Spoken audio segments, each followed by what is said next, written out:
ไหว้สาในปารมีธรรมพระเถระครูบาอาจารย์พระภิกษุสงฆ์สามเณรทุกตนทุกองค์ขอสวัสดีพี่น้องท่านทุกฟังป้อน้อยป้อนานป้ออุ้ยแม่อุ้ยที่รับฟังรายการจากสถานีวิทยุกระจายเสียงพระพุทธศาสนาแห่งชาติและสังคมขึ้นเพื่อการศึกษาพระพุทธศาสนาและวัฒนธรรม FM 104.50 เมกะเฮิรตซ์วัดฝ่ายหินวัดไฟเห็นตั้งอยู่หลังมหาวิทยาลัยเชียงใหม่ตำบลสุเทพอำเภอเมืองจังหวัดเชียงใหม่และก็ได้รับการอนุเคราะห์เมตตาจากท่านผู้อำนวยการสถานีวิทยุล้านนาเชียงใหม่ก็แนะนำเอาเสียงรายการนี้เผยแพร่สู่พี่น้องท่านผู้ฟังแถมสถานีหนึ่งและก็สถานีวิทยุพัฒนาคุณภาพชีวิตFM 92.25 วัดหลวงประแดงมหาวิหารสถานีวิทยุ FM 98.75 คลื่นธรรมะของชุมชนวัดห้วยตองซักตำบลควางเปาอำเภอจอมทองจังหวัดเชียงใหม่สถานีวิทยุมนต์เสียงธรรม 106.25 วัดบูพารามอำเภอแม่แจ่มจังหวัดเชียงใหม่พี่น้องท่านผู้ฟังสามารถรับฟังรายการนี้พร้อมกันถึง5สถานีตั้งแต่เวลาบ่าย4โมงถึง6โมงแมลงดำเนินรายการโดยเก้ากับผมพระหลวงสว่างธาตุอินจันทร์ประธานเครือข่ายกองทุนแม่ของแผ่นดินจังหวัดเชียงใหม่และ8จังหวัดภาคเหนือและก็รองประธานศูนย์ประสานงานกองทุนแม่ของแผ่นดินแห่งชาติประธานคณะที่ปรึกษาผู้ตรวจราชการภาคประชาชนด้านต่างๆจังหวัดเชียงใหม่ก็มาพบปะพี่น้องท่านผู้ฟังเป็นประจำทุกวันเสาร์ตั้งแต่เวลานี้เป็นต้นไปและก็ทุกวันอาทิตย์ตั้งแต่เวลาบ่ายโมงถึงบ่าย3โมงแล้วก็วันศุกร์พี่น้องท่านผู้ฟังช่วงนี้วันศุกร์ต้องขออนุญาตเนื่องจากว่ามีปัญหาทางด้านสุขภาพวันศุกร์เมื่อคืน4 ทุ่มถึง5 ทุ่มต้องขออนุญาตก็จะได้นำเอาสาระสปะพี่น้องท่านผู้ฟังมาเล่าสู่กันฟัง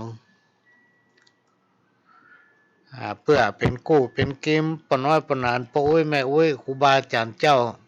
ที่ว่างเว้นจากภารกิจก็มานั่งฟังขโยมเก่านำเอาสาระสปะจากประสบการณ์ของตัวเก่าจากการจดจำมาจากคำสอนของครูบาอาจารย์เปิ้นก็เอามาเล่ามาสู่กันฟังช่วงนี้พี่น้องท่านผู้ฟังอากาศครึ้มถึงวันแล้วก็ร้อน มืดนะบางที่บางแห่งฝนก็ตกบางที่บางแห่งก็บ่ตกอย่างที่พระหลวงนั่งดำเนินรายการอยู่ขณะนี้มืดขนาดเลย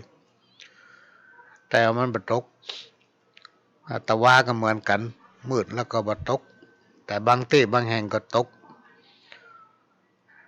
เมืองเหนือล้านนาของเฮาพี่น้องท่านผู้ฟังได้ชื่อว่าเป็นดินแดนที่มีความอุดมสมบูรณ์บ่ว่าใครจะไปจะมาจากต่างบ้านต่างเมืองพอมาถึงประเทศไทยแล้วต้องมุ่งหน้ามาที่เมืองเหนือล้านนาเนื่องจากว่าเมืองเหนือล้านนานั้นมีเสน่ห์นะเป็นดินแดนที่มีความสมบูรณ์ในน้ำมีป่าในนามีข้าวช่วงนี้เป็นช่วงฤดูดำนาละทุกอย่างพี่น้องท่านผู้ฟังมันอุดมสมบูรณ์ไปหมดนะมีก็คนไข้มาอยู่เมืองเหนือล้านนาเฮาเจ้าบ้านเจ้าจองประชาชนพี่น้องตำบ้านตำจองก็มีถ้อยทีถ้อยอาศัยมีน้ำใจโอบอ้อมอารีจาไพเราะป้าไผที่ไหนก็ห้องกินข้าวกินน้ำละกินน้ำมันละยังกินข้าวก็เนี่ยมันหายากนะพี่น้องท่านผู้ฟังเขาไปที่อื่นนี่มันล่ำมีเปิ่นมาห้องกินข้าวนี่ตึงมีแท้ๆห้องขายนะมีก็อาหารตามสั่งเนี่ยมีทุกอย่างเลย บางทีเอาไปสั่งกินข้าวพี่น้องท่านฟังเปิ้นยังบ่แถมน้ำตัวซ้ำต้องซื้อกินน้ำนะน้ำแข็งแก้วหนึ่งเนี่ยมี2-3 ก้อนก็คิดสตางค์ไปละ2-3 บาทนี้เป็นต้นถ้าสั่งกับข้าวมาจานก็ต้องเสี่ยงกันน้ำ10 บาท มันเป็นประเพณีของร้านอาหารแต่เมืองเหนือของเฮานั้นพี่น้องท่านผู้ฟังในระยะบ่กี่ปีที่ผ่านมาเนี่ยเฮาสังเกตได้ว่าเวลาเฮาเดินทางไปหั่นไปนี่ไปไหนตอนไหนนี่ถ้าผ่านหน้าบ้านไผนี่จะปะเปิ้นแปลงหม้อน้ำเปิ้นฮ้องว่าเป็นห้านหม้อน้ำไว้ที่หน้าบ้านเวลาไผไปไผมานี่หิวน้ำนี่สามารถตักกินได้เลยแล้วเพิ่นก็จะทำความสะอาดถึงวันพี่น้องท่านฟังในหม้อน้ำนั้นมีน้ำบวยให้2 อันนี้เป็นการแสดงถึงการมีน้ำใจการโอบอ้อมอารีต่อพี่น้องที่กรรมโบราณมาเก่าเปิ้นว่าพริกบ้านเหนือเกลือบ้านใต้เฮาอยู่กันเหมือนพี่เหมือนน้องพี่น้องท่านผู้ฟังคนล้านนาของเฮาเนี่ยอยู่กันเหมือนพี่เหมือนน้องชอบกินชอบทานชอบแบ่งปันอันไหนที่ล้ำก็แบ่งปันตามบ้านใกล้บ้านหิมเป็นต้นว่าบางทีตอนแมลงมามันกินข้าวล้ำมันหิวมันเหนื่อยวันนี้กินข้าวล้ำถึงวันก็นึ่งข้าวหมกแอมันบ่วิต แต่วันนี้มาวิตล่นไปตั้งเหนือตั้งใต้ได้โลกพี่น้องท่านผู้ฟังเอาถ้วยเอาจานไปเข้าสุกมีกอกขอสักจานเต้อที่บ้านมันวิตไปหน่อยเนี่ยขอกันได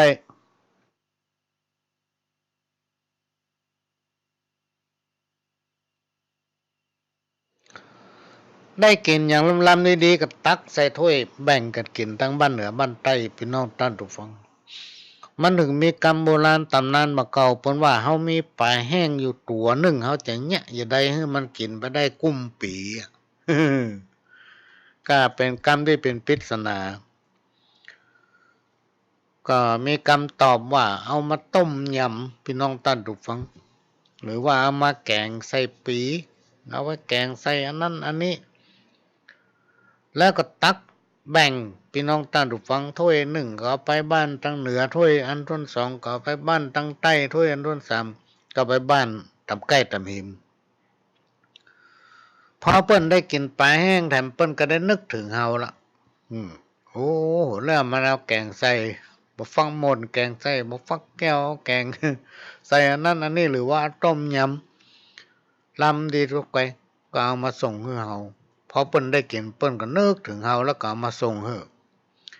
เนี่ยเปิ้นนึกว่าปลาแห้งตัวหนึ่งกินได้คุ้มเป็นปีเป็นแล้งอันนี้เป็นสิ่งที่ผ่านมาหลาย10 ปีแต่มาในยุคปัจจุบันนี้พี่น้องท่านผู้ฟังสังคมมันเปลี่ยนไปหรืออาจจะมีคนเพิ่มจำนวนขึ้นมานักเนาะจากเดิมนี่แต่ละหมู่บ้านมีบ่ถึง100ต่อมานี่ได้แพร่ขยายออกไปบ้านหนึ่งมีประชากรจะเป็น700-800 คนอย่างนี้เป็นต้นเพราะนั้นถ้าพูดถึงในภาพรวมเนี่ยพี่น้องท่านผู้ฟังมันมีจำนวนคนแพร่ขยายขึ้นจากลูกจากหลานใหญ่โตขึ้นมาก็ไปแต่งงานมีครอบครัวมีลูกมีเต้ามีลูกมีหลานจนกระทั่งมีเหลนจำนวนคนมันนักขึ้นพี่น้องท่านผู้ฟังแล้วการพัฒนาทางด้านเทคโนโลยีไม่ว่าจะเป็นสื่อเพราะว่าจะเป็นสังคมตั้งออนไลน์ตั้งโทรศัพท์ตั้งอย่างสปะสเปนเนี่ยพี่น้องท่านผู้ฟังมันก้าวไกลหลายอันหลายอย่างที่เฮาในรุ่นของเฮาเนี่ยโตยบัดตันกับละอ่อนสมัยยุคปัจจุบันการศึกษามันไปไกลข่าวสารอะไรอย่างมันก็วุ้ยพี่น้องท่านผู้ฟังแป๊บเดียวนะพดไปตั้งเหนือตั้งใต้ละหู้กันหมดบอกว่าจะมีเหตุการณ์อย่างแทบจะได้ได้ว่ามันสื่อตั้งหลายเราเนี่ยมันไปทั่วโลก ทุกมุมทุกจอกทุกแก่ง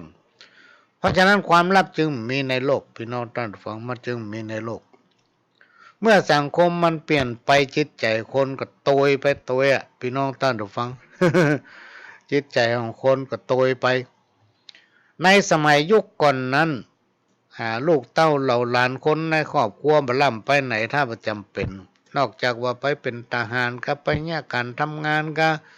ที่ไกลๆบ้านไกลๆเมืองมันเหมือนจะมีเตือนหนึ่งส่วนใหญ่จะอยู่กันในครอบครัวพี่น้องท่านผู้ฟังจะกินข้าวด้วยกันอยู่ด้วยกันมีความอบอุ่นปนห่อกินหวานตาลต้อม เวลามีการมีงานมีกินมีตาลทำวัดทำว่าก็ไปด้วยกันเป็นหมู่เป็นจุ้มพ่อแม่ลูกเต้าเหลานไปด้วยกันทั้งหมู่ทั้งมวลแต่มาในยุคปัจจุบันเนี่ยพี่น้องท่านผู้ฟังละอ่อนจะต้องเรียนหนังสือละอ่อนจะต้องมีการพัฒนาตนเองเพราะว่าจะเป็นเนี่ยการทำงานอย่างกระจายไปทั่วเอายกตัวอย่างต่างจังหวัดเนี่ยทุกจังหวัดเลยก็จะมีคนบ้านเฮาอยู่จะมีคนบ้านเฮาอยู่ผู้หลวงเคยไปหลายที่หลายตั้งบอกว่าจะเป็นทั้งกรุงเทพทั้งภาคใต้ภาคกลางโดยเฉพาะทั้งภาคใต้พวกพี่น้องสามจังหวัดชายแดนภาคใต้เนี่ยก็มันน่าเชื่อว่ามีพี่น้องตั้งเหนือนี่ไปอยู่นักขนาดเลยมันจะแพร่ขยายไปอยู่ในพื้นที่ต่างๆและคนเปิ้นก็มาอยู่บ้านเฮาคนเฮาก็ไปอยู่บ้านเปิ้นโดยเฉพาะการพัฒนาทางด้านการศึกษาการพัฒนาของอนุชนเยาวชนทั้งหลายลูกหลานของเฮาเนี่ยพี่น้องท่านผู้ฟังมันมีการก้าวไก่บางผู้บางท่านต้องไปเนี่ยการทำงานบ่มีเวลาเอาใจใส่ลูกก็ต้องเอาลูกไปฝากเรียนนะไปฝากเรียนหรืออาจไปเข้าโรงเรียนประจำอย่างนี้เป็นต้นหรือว่าไม่ได้อยู่กับลูกตลอดเวลาเพราะต้องไปเนี่ยการทำงานบางคนนี่เลิกการเลิกงานเป็นทุ่ม2 ทุ่มบนปิ๊กถึงบ้านแจ้งเจ้าก็ต้องตั้งคนตั้งไปเนี่ยเพราะฉะนั้นความอบอุ่นเหมือนสมัยโบราณแต่ก่อนนี่มันก็บ่ค่อยมีละเริ่มจางไปนะพี่น้องท่านผู้ฟังเมื่อมันจางไปพฤติกรรมทางด้านสังคมมันก็เปลี่ยนไปพี่น้องท่านผู้ฟังทุกอย่างจะเปลี่ยนไปหมดทำให้จิตใจของคนเฮานั้นตัวตามบ่ค่อยทันสิ่งที่เฮาจะลืมบ่ได้ก็คือศีลธรรมพี่น้องท่านผู้ฟังศีลธรรมขององค์พระสัมมาสัมพุทธเจ้าเตียวห้องว่าวิถีพุทธวิถีธรรมเนี่ยโบราณอาจารย์ปู่แม่ปู่ย่าตายายนี่เพิ่นกล่าวไว้ว่าโอ้เป็นหน้าบุญของเฮาทั้งหลายนักหนาปาป้านที่ได้เกิดมาพบปะพระพุทธศาสนาเกิดมาพบปะแก้วเจ้าทั้ง3ประการมีพระพุทธพระธรรมพระสงฆ์เนาะประดับจิตประดับใจเป็นสถานที่ทำให้จิตใจสงบร่มรื่นคนล้านนานี่เป็นผู้ที่มีศีลมีธรรมพี่น้องท่านผู้ฟังเพราะฉะนั้นบัดเดี๋ยวนี้มันถึงเวลาที่เฮาตั้งหลายเจ้าพุทธที่เฮาตั้งหลายเจ้าล้านนาเมืองเหนือเนี่ยอาจจะต้องช่วยกันรณรงค์น้อมนำเอาวิถีพุทธวิถีธรรมเนี่ยเข้าสู่สังคมชุมชนถ้าเฮาบ่ช่วยกันรณรงค์พี่น้องท่านผู้ฟังละอ่อนมันถึงไม่สนใจหรอกละอ่อนในยุคปัจจุบันเนี่ยเขาไม่ค่อยสนใจเรื่องนี้เฮาอย่างย่างใดให้เขาสนใจก็คือถ่ายทอดพ่อแม่อีป่อยแม่พ่อน้อยพ่อนานครูบาอาจารย์ที่มีลูกเต้าเหล่าหลานมีญาติกาพี่น้องมีญาติมีโยมมีอุบาสกอุบาสิกากระถ่ายทอดธรรมะเป็นคำสั่งสอนขององค์พระสัมมาสัมพุทธเจ้านั้นใหม่และทันยุคทันสมัยอยู่เสมอคำว่าทำดีได้ดีทำบดีได้บดีบาปบุญคุณและโทษนั้นมันมีพี่น้องท่านผู้ฟังระวังถ้าไผ่ทำมันได้ก็ได้อันนั้นแตนกันก็ไม่ได้ตัว แตนกันก็ไม่ได้สิ่งทั้งหลายเหล่านี้เราต้องช่วยกันรณรงค์และน้อมนำเอาเข้าสู่สังคมชุมชนน้อมนำเอาเข้าสู่ครอบครัวของตนเองเพื่อเป็นแนวทางนะประดับสติปัญญาในการดำรงชีพประจำวันของท่านสังคมใดถ้ามีศีลมีธรรมพี่น้องท่านผู้ฟังสังคมนั้นอยู่เย็นเป็นสุข วันนี้ก็จะนำเอาสาระร้อยอันพันเรื่องเนี่ยมาอู้ฟังกำผิดหูบ่สู้มวลมิตรย่อมมีตัวห้องสันดานถ้วยและจ้อนเครื่องครัวสงสารบ่มีวิญญาณยังหูถูกต้องฟัดฟาดกันเสียงดังกิ้งก้องแหงแตกในลั่นจัดปุถุชนคนเฮาเข่งคัดจักว่าอันเพียงใดคนเฮาต่างคนก็มีความนึกคิดบ่ตรงกันพี่น้องท่านผู้ฟังการอู้การจาจะให้มันถูกใจทุกคนนั้นย่อมเป็นไปได้ยากมันย่อมจะมีกรรมใดกรรมหนึ่งที่กระทบกระทั่งกันเป็นเรื่องปกติธรรมดาเพราะฉะนั้นเราบ่ต้องถือกันพี่น้องท่านผู้ฟังอยู่กันเหมือนพี่เหมือนน้องพริกบ้านเหนือเกลือบ้านใต้เพราะว่าคนเฮาทุกคนนั้นอายุบ่ถึง100สักคนอย่างนักก็เกิน120อ่ะพี่น้องท่านผู้ฟัง ในที่สุดก็ต้องตายเหมือนกันหมดทุกคนมันจะแตกต่างกันก็คือใครจะตายก่อนตายเว้ยตามเมื่อตอนเช้าวันนี้ได้มีโอกาสได้อู้สนทนากับท่านผู้ฮู้บอกว่าโอ้มีหลายคนเขากลัวผีเพื่อนก็บอกว่าผมนี่ไม่กลัวหรอกเพราะว่าผีก็คือตัวเรานี่แหละ ในปัจจุบันเนี่ยพี่น้องท่านผู้ฟังที่คณะที่เฮายังหายใจยังดังสาบเฮาเป็นคนมีจิตมีใจจะไปไหนเนี่ยยังได้หมดจะไปลืมว่าในอนาคตไปหน้าเนี่ยเมื่อถึงเวลาเฮาจะต้องถอดจิตออกจากคราบนี้ไปเฮาก็คือผีอ่ะ เกิดมาเป็นมนุษย์สัตว์โลกโลกาหากมีชราโรยลาแก่เท่าเป็นธรรมดาบอกว่าข้าและเจ้าเหมือนกันสัตว์คนใหญ่น้อยสรรพสิ่งทั้งหลายพี่น้องท่านผู้ฟังที่เกิดมาในโลกนี้ย่อมจังมีความชราย่อมจังมีความแก่เท่าเป็นธรรมดาบอกว่าจะเป็นข้าทาสเจ้าขุนมูลนายใหญ่น้อยย่อมจังหนีบ่พ้นคำว่าอนิจจังทุกขังอนัตตาเนี่ยพี่น้องท่านฟังย่อมจังหนีบ่พ้นสักคนจะในเหตุก็ดีพี่น้องท่านฟังในช่วงนี้เป็นช่วงที่เฮาทั้งหลายจะต้องร่วมกันระมัดระวังซึ่งมันมีโรคที่ว่าไวรัสโควิดเนี่ยมันระบาดไปทั่วต่างป่อบ้านป่อเมืองผู้บริหารประเทศเปิ้นก็แนะนำมีการประชาสัมพันธ์ให้ช่วยกันรณรงค์ฉีดวัคซีนเพื่อป้องกันไวรัสโควิดซึ่งเป็นโรคที่เฮาฮู้ได้ยินได้ฟังกันมาตลอดลงกินบ้านกินเมืองไปเกือบทั่วโลกพี่น้องท่านผู้ฟังเพราะฉะนั้นเราจะต้องระมัดระวังถ้าประจำเป็นก็ต้องไปไหนนะไม่ต้องไปไหนอยู่บ้านอยู่จองถ้าประจำเป็นแต่ที่คนหลายๆเวลาเขาจะไปหั่นไปนี่ก็ต้องใส่แมสใส่ผ้าปิดหูดังเนี่ย ถ้ามันหลายแต่มีความจำเป็นก็ยั้งหายใจก็ได้ คนเก่งมีได้ในทุกที่คนดีมีได้ทุกแห่งหนความสุขและความทุกข์ทุกคนจะต้องพบเจอนะเราจะต้องปะมากันคู่คน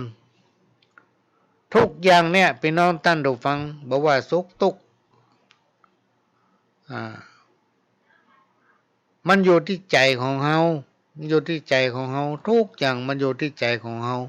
อยู่ที่ตัวของเฮาเองปัจจัยไผซ้อหามาฮื้อคนมาเก่าเพิ่นว่าคนเก่งมีได้ในทุกที่คนดีมีได้ทุกแห่งหนสุขทุกข์ต้องพบเจอกันทุกคนอยู่ที่ตนอยู่ที่ใจบ่ใจพ่อใส่ไผหาฮื้อนะ ฮู้จักเหตุผลฮู้จักตัวเก่าหรือว่าฮู้จักตนฮู้จักประมาณฮู้จักการฮู้จักคนฮู้จักชุมชนและฮู้จักประมาณตนทุกเวลา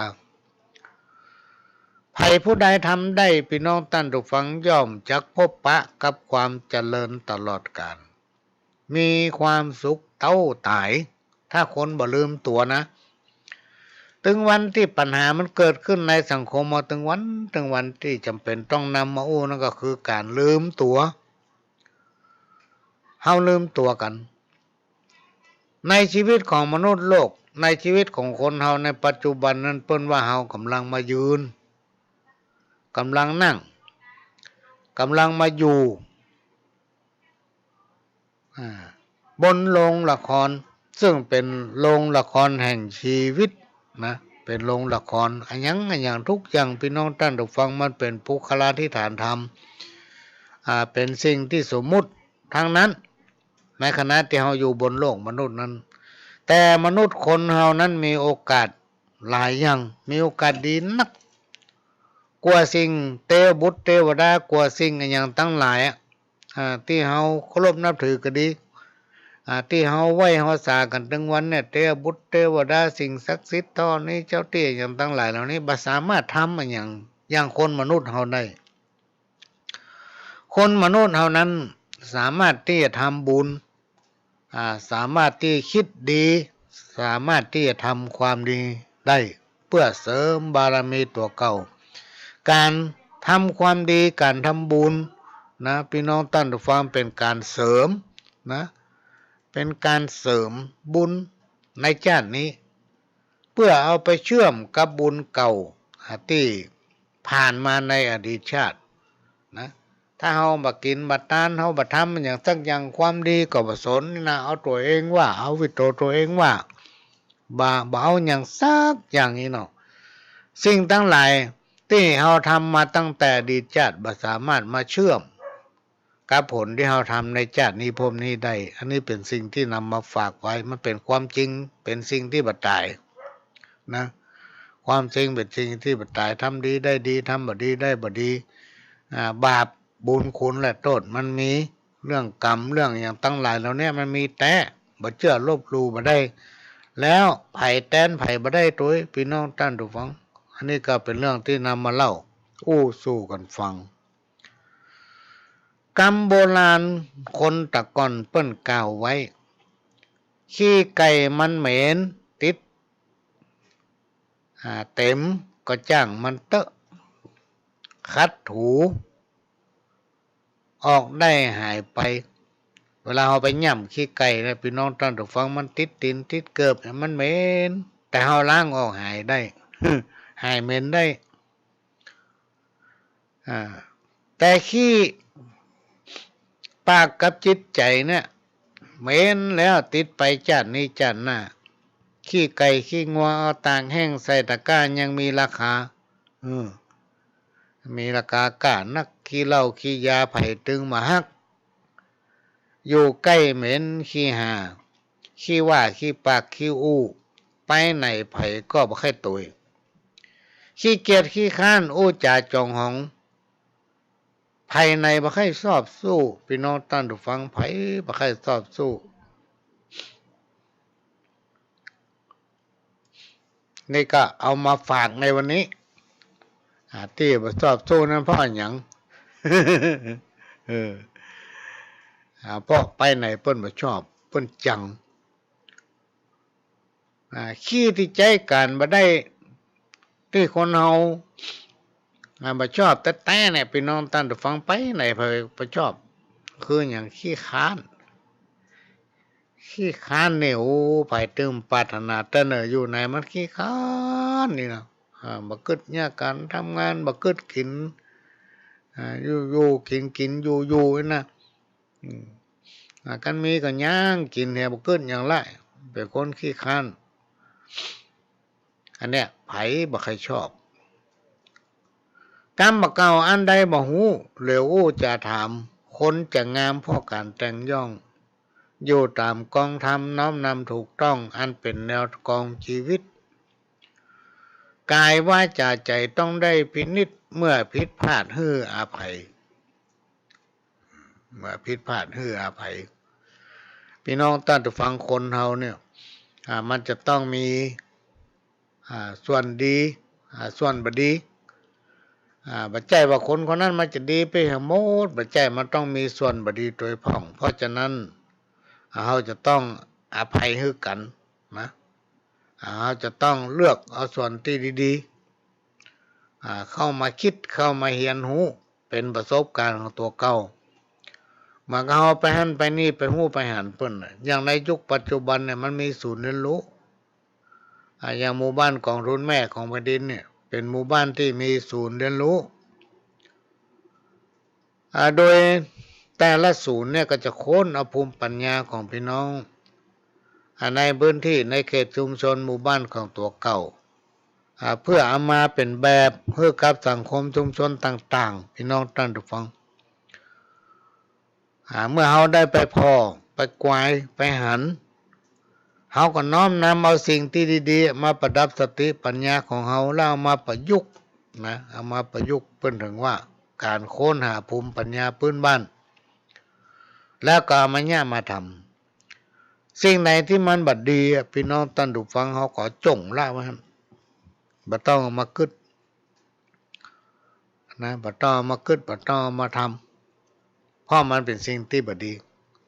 บ่ต้องเอามาใส่อกใส่ใจเพราะฉะนั้นการอู้การจางคนเฮานั้นย่อมมีการผิดพลาดเฮาก็ต้องให้อภัยซึ่งกันและกันเหมือนกรรมเก่าที่เปิ้นว่าอันใดบ่ฮู้อู้จาถามคนจะงามเพราะการแต่งด้องอยู่กับตามกองธรรมน้อมนำถูกต้องอันเป็นแนวกองชีวิตกายวาจาใจต้องได้พินิจเมื่อผิดพลาดให้อภัยม่อนจักสอนไว้ให้เก็บใส่ใจอย่าได้ค้ำค่าราวีแก่คนผู้ด้อยปัญญาบ่ดีดูถูกกันเพิ่นบอกอย่าได้อ้วนหู้คิ้วมูสาอย่าสูบกัญชาอย่าพากันกินเหล้าเคารพยำเก่งคนแก่คนเฒ่าจะไปหูเบาง่ายล้ำอย่าได้จู้เขาเอาจนซอกซ้ำอย่าเล่นดาบกล้าคมบางอย่าไปสนับสนุนคนให้จะไปย้ายผีสางจะไปเหี่ยวใส่กลางหนทางบดีเนื้อเจ้าแกล้งตินหาน้ำขอห้ามแต่ไทยอย่าไปถามนี่กลางคนอย่าทางไม่เข้าหามือตนอย่าสลาดแก้มกงอย่าหลงเมียน้อยอันนี้เป็นกรรมของคนมาเก่าโบราณที่เปิ้นแต่งแต้มเปิ้นเขียนไว้พี่น้องท่านผู้ฟังว่าอันใดบ่ฮู้เขาต้องอู้ต้องถามต้องหาประสบการณ์ก็เดียวมาถึงฮู้ไปทุกอย่างพี่น้องท่านผู้ฟังถ้ามีการแต่งแต้มเนี่ยมาถึงบ่ดีก็ต้องแต่งแต้มให้น้อยเพื่อให้มาดูดีแต่ว่ามันอยู่ในจารีตฮีตห้อยประเพณีของไผของมันหรือว่าอยู่ตามกองธรรมน้อมนำทำในสิ่งที่ถูกต้องอันเป็นแนวกองชีวิตเมื่อเราทำในสิ่งที่ถูกต้องแล้วมาทำเมื่อเรานั้นจำพี่น้องท่านผู้ฟังอยู่เป็นสุขนอนก็เป็นสุขกินก็เป็นสุขเมื่อจิตใจเป็นสุขร่างกายสุขภาพก็แข็งแรงสมบูรณ์เพราะว่าโรคร้ายปัญหาโควิดมันจังมาเกิดถ้าร่างกายสุขภาพของเราสมบูรณ์แข็งแรงมันถึงมาใกล้บัดได้พี่น้องท่านผู้ฟัง มันถึงหนีหายหมดมันถึงมาใกล้อันนี้ก็นำมาฝากไว้เนอะพี่น้องท่านผู้ฟังกินทานหยาดน้ำทำบุญหลวงหลายจักได้สบายเกิดสุขไปหน้าเกิดสุขไปหน้าทำบุญไว้นักพี่น้องท่านผู้ฟังทำบุญไว้นักย่อมจักได้บุญผลบุญอันนั้นจังมาตอบสนองอยู่เย็นเป็นสุขถึงชาตินี้ชาติหน้าบุญนี่เขาพอมาหันพี่น้องท่านฟังมาขึ้นอยู่กับใจภายใจมันน่ะสิ่งไหนที่คนใดทำน่ะคนนั้นหูบ่ต้องไปจู้ตัวเก่า บ่ต้องไปมันอยู่ในจิตสำนึกของตัวเองว่าได้ทำมันอย่างไว้ที่เป็นต้นบาปบุญคุณโทษก็เหมือนกันพี่น้องท่านผู้ฟังมันมาหายไปไหนแต่มันจะจ้าหน่อยจะไปมันได้ลงทันถ้ามันลงทันละแก้ตึงบ่ได้ ครูบาอาจารย์ท่านได้กล่าวไว้ว่าวิธีลดข้อกรรมคือเบาบางหรือถ้ามีกรรมบ่ปอนนักก็อาจหายไปได้หรืออาจยกย้ายค่ายหนีหรือหลีกเว้นให้มันทำบุญมันกับไหว้สักการะเป็นต้นว่าไหว้พระสวดมนต์ก่อนนอนทำบุญตักบาตรหยาดน้ำอุทิศให้เจ้ากรรมนายเวรไผผู้ใดจิตใจร้อนลุ่มขุ่นมัวเป็นคนที่ดุดันขี้โมโหอยู่ในจิตใจมักเป็นทุกข์หรือบางทีมีความคิดฟุ้งซ่านหน้าตาบ่ค่อยมีสง่าราศีครูบาอาจารย์ท่านได้กล่าวไว้ว่าเพราะว่าเมื่อในอดีตชาติและในโลกปัจจุบันเป็นคนตัณณีเป็นคนที่ตัณณีในการทำบุญบ่มีความเคารพเลื่อมใสในพระพุทธศาสนาในครูบาอาจารย์ในครูบาอาจารย์ท่านผู้รู้หรือปราชญ์ราชบัณฑิตมาเพื่อปันสิ่งของแก่ผู้ตกทุกข์ได้ยากหรือว่าเพื่อแพร่ภัยพี่น้องท่านผู้ฟังมักมีแต่ความลุ่มหลงมัวเมาทำให้ชีวิตของตนเองปบปะแต่ความลุ่มร้อนอยู่เสมอเนี่ยก็นำมาฝากไว้พี่น้องท่านฟังไผ่ทำอย่างได้อย่างนั้นครูบาอาจารย์เพิ่นกล่าวไว้ไผ่ทำอย่างได้อย่างนั้นเพราะอย่างทุกอย่างเนี่ยมันเป็นมันเงาที่ติดตามตัวเฮาพี่น้องท่านผู้ฟังมันเป็นเงาที่ติดตามตัวเฮาคนเฮามีจิตสำนึกมีความคิดที่เป็นห้องว่าสัมผัสที่สี่ที่ห้าที่หกเนี่ยก็คือความนึกคิดที่ฝังลึกอยู่ในจิตสำนึกของเฮาเนี่ยคือไผ่ทำไผ่ได้และมีไผ่มาแทนเฮาได้แก้บ่ตกตัวพี่น้องท่านผู้ฟังแก้บ่ตกกรรมเก่าของคนตะก่อนที่เปิ้นเล่าขานผู้จะสืบกันมาว่าลวกบ้านนอกบ่เต้าศอกกองในเวียงคนลวกในเวียงซ้ำบ่เพียงคนที่อยู่ในคอก10 คนในคอกซ้ำบ่เต้าวอกขี้ยา10ขี้ยาซ้ำบ่เต้าหาจะฮื้อ10หาจะฮื้อซ้ำบ่เต้าดักจื้อคือแล้วก็เตียวหนีฮื้อกำว่าเตียวหนีไปเลยอันประเภทสุดท้ายเนี่ยนักแก่เนอะพี่น้องท่านผู้ฟังลวกบ้านนอกบ่เต้าเจ้ากองในเวียง10ในเวียงบ่เพียงในคอก10ในคอกบ่เต้าวอกขี้ยา10ขี้ยาบ่เต้าหาจะฮื้อ10หาจะฮื้อซ้ำบ่เต้าดักจื้อคือแล้วก็เตียวหนี มันถึงปากประจาเรื่องเตียวหนีมันน่าซื่อ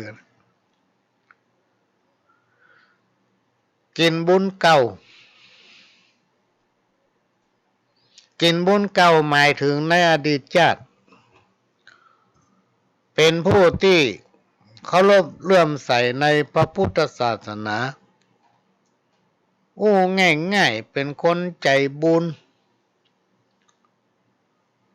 ได้ทำบุญให้ทานบักขาดเกิดมาในชาตินี้ภพนี้จึงได้พบปะแต่ความอุดมสมบูรณ์มีความสุขถึงกายมีความสุขถึงใจกินได้นอนหลับ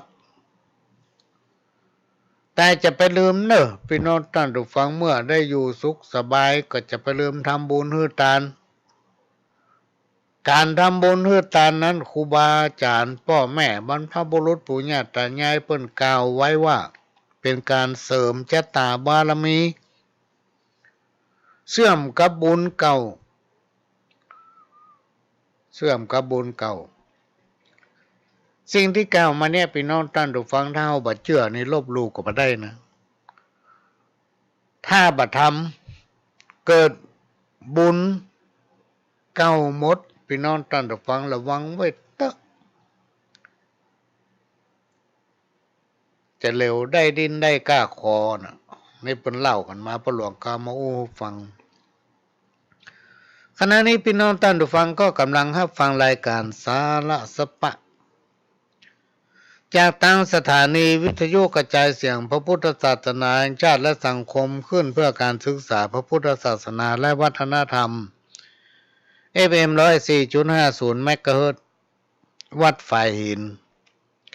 วัดฝ่ายหินตั้งอยู่หลังมหาวิทยาลัยเชียงใหม่ตำบลสุเทพอำเภอเมืองจังหวัดเชียงใหม่หลังมช.สถานีวิทยุของวัดฝ่ายหินนั้นเป็นของพี่น้องคนฟังทุกคนทุกท่านต่างก็เป็นเจ้าของที่เราจะต้องช่วยกันเนอะพี่น้องคนฟังช่วยกันทนุบำรุงบอกว่าจะเป็นการน้ำค่าไฟสถานีวิทยุก็มีความจำเป็นที่ต้องทนุบำรุงอยู่ตลอดยิ่งเข้าหน้าฟ้าหน้าฝนเนี่ยพี่น้องท่านผู้ฟังก็เดี๋ยวก็ฝนก็เดี๋ยวก็แดดก็เดี๋ยวก็ลมเนี่ยสถานีก็จะต้องทนุบำรุงอยู่ตลอดเพราะนั้นเราต้องช่วยกันเราจะได้ฟังกันชัดเจนอยู่ด้วยกันไปเหมือนถ้าสถานีบรรลุบ่เสียและก็ได้รับการอนุเคราะห์เมตตาจากท่านผู้อำนวยการสถานีวิทยุล้านนาเชียงใหม่ตั้งอยู่106/9ตำบลจ้างเผือกอำเภอเมืองจังหวัดเชียงใหม่สถานีวิทยุพัฒนาคุณภาพชีวิต FM 92.25 วัดป่าแดงมหาวิหารหรือวัดหลวงป่าแดงโดยท่านผู้อำนวยการสถานีวิทยุ FM 98.75 คลื่นธรรมะของชุมชนวัดห้วยตองซักตำบลขวางเปาอำเภอจอมทองจังหวัดเชียงใหม่สถานีวิทยุ FM 98.75 คลื่นธรรมะของชุมชนวัดห้วยตองซักตำบลขวางเปาอำเภอจอมทองจังหวัดเชียงใหม่และก็สถานีวิทยุมนต์เสียงธรรม 106.25 วัดบูพารามอำเภอแม่แจ่มพี่น้องท่านผู้ฟังสามารถรับฟังรายการนี้ได้พร้อมกันถึง5สถานีตั้งแต่เวลาบ่าย 4 โมงมะแลงไปจนถึง 6 โมงมะค่ำ6 โมงก็มาพบปะกับพ่อหลวงสว่างธาตุอินจันทร์ประธานเครือข่ายกองทุนแม่ของแผ่นดินจังหวัดเชียงใหม่และ8จังหวัดภาคเหนือรองประธานศูนย์ประสานงานกองทุนแม่ของแผ่นดินแห่งชาติประธานคณะที่ปรึกษาผู้ตรวจราชการภาคประชาชนจังหวัดเชียงใหม่ด้านต่างๆก็มาพบปะพี่น้องท่านผู้ฟังใน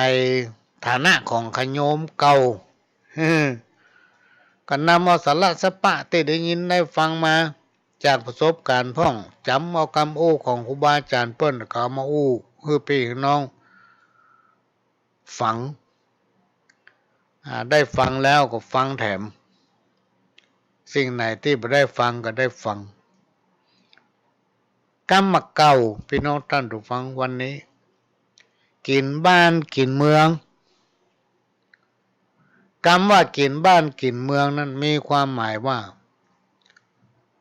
มักเป็นคนบ่ชอบยากการนักเปิ้นห้องว่านักมันก็บ่เอาการเบามันก็บ่สู้มีอุปนิสัยกินนั่นน้อยนี่น้อยคนประเภทเนี้ยพี่น้องท่านผู้ฟังคนประเภทที่ว่ากินบ้านกินเมืองนี่นะการนักมันก็บ่เอาการเบามันก็บ่สู้มีนิสัยชอบไปกินนั่นน้อยนี่น้อยมันเป็นคนที่บ่ฮู้จักประมาณตนคนโบราณแต่ก่อนเพิ่นว่ามันบ่ฮู้จักประมาณตนบ่ฮิหากินด้วยสติปัญญาของตนเองชอบหากินในทางทุจริต เปิ้นห้องว่าหันเงินหน้าดำหันสตางค์หน้าเศร้า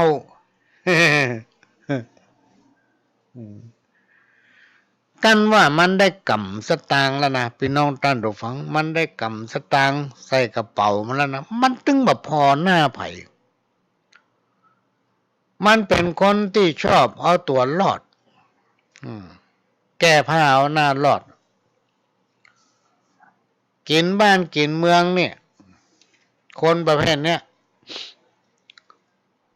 มันชอบอวดตัวเก่าชอบยกย่องตัวเองข่มเปิ้นคนอื่นคนนี้บ่มีความจริงใจกับไผพี่น้องท่านผู้ฟังบ่เชื่อก็ลองคบพอเถอะก็ลองคบมาแล้ว ตั้งแต่ในอดีตมาจนถึงปัจจุบันนี่คบคนมาเป็นพันละพี่น้องท่านผู้ฟังจนถึงวันนี้เหลือสักคนเพราะเปิ้นบ่คบเฮา คนกินบ้านกินเมืองเนี่ยขอมันได้กินเตอะคนอื่นไผจะเป็นจะได้ก็จ้างเป็นจะได้ก็จ้างแล้วมาเริ่มไปสนใจแล้วนะมันสามารถที่หักหลังพักพวกเพื่อนฝูงได้ตลอดเวลาได้กินไหนดีฮั่นวันนี้ได้กินนี่ดีนี่มันพูกไปกินที่อื่นก็ไปดีที่อื่นเปิ้นถึงห้องว่ากินบ้านกินเมืองนะกินบ้านกินเมืองทำกรรมหนึ่งพี่น้องท่านผู้ฟังกุเรื่องกู้หน้ากุเรื่องกู้หน้านี่มีความหมายว่ามันชอบกุเรื่องสร้างเรื่องขึ้นชอบโกหกกอกกลิ้งเอาดีใส่ตัวเอาความบดีใส่ฮือเปิ้นคนอื่นเพื่อกู้หน้าตนเองเอาชื่อเอาเสียงใส่ตัวเก่าอันใดที่ตนเองทำไว้มันบดีนะปิดตึงว่าฮือมันหัวเป็นคนที่มายอมเสียหัวฮือไผเปิ้นฮ้องว่ากุเรื่องกู้หน้า เนี่ยคนตะก่อนโบราณอาจารย์พี่น้องท่านผู้ฟังปู่ย่าตายายเฮาเนี่ยเปิ้นมองการไกลพออนาคตได้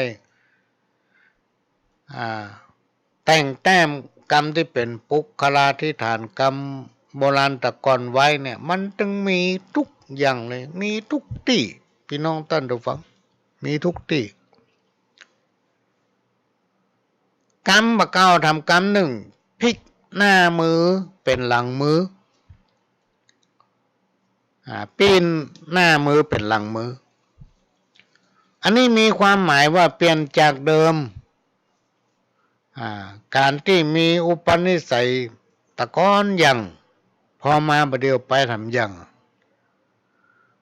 หรือจะว่ามันเป็นการปฏิบัติตนเป็นการปฏิบัติตัวตรงกันข้ามการที่เคยเป็นมาคนประเภทนี้เปิ้นฮ้องว่ามีตาแต่บ่มีแววหมายถึงกึดอันหยัง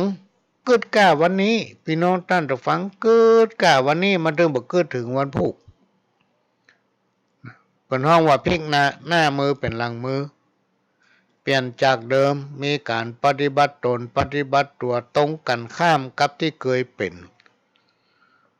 บ่สำนึกถึงบุญคุณของไผสักคนบ่สำนึกถึงอันในยามที่ตัวตกอับตกจนนะถือตัวแน่อยู่ตลอดคนประเภทนี้จะไปใกล้มันเป็นน้องท่านผู้ฟังนี่ไกลๆคือมันปอแสนโยชน์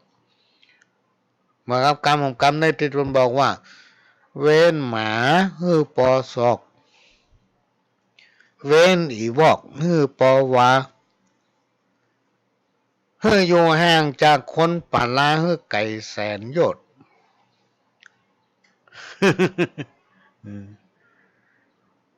การใส่ร้ายคนอื่น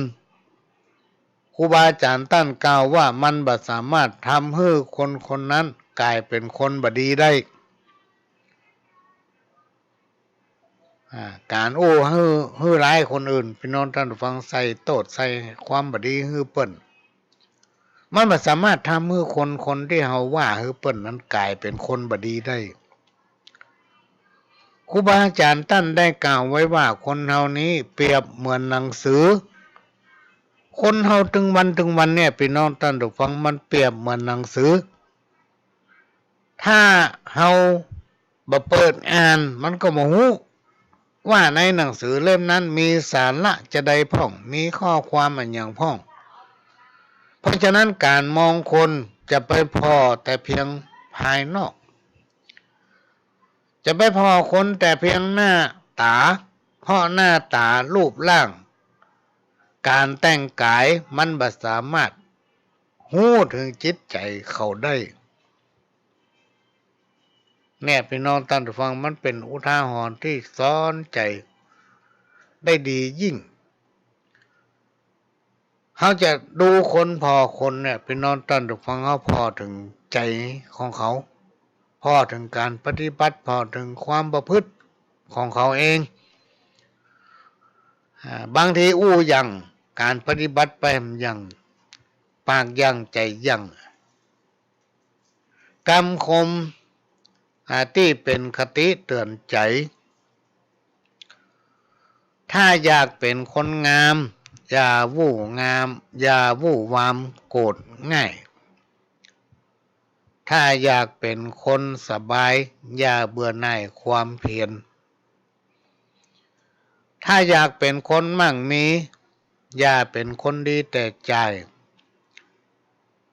ถ้าอยากเป็นคนนำสมัยก็อย่าทำลายวัฒนธรรมถ้าอยากเป็นคนมีเกียรติอย่าไปเหยียดหยามคนอื่นถ้าอยากมีความรู้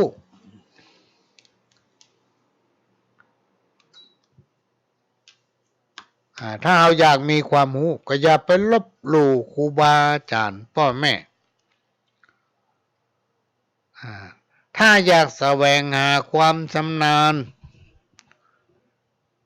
อย่าลืมกุลคนพี่น้องท่านผู้ฟังคนไหนถ้าลืมกุลคนเนี่ยจบเลย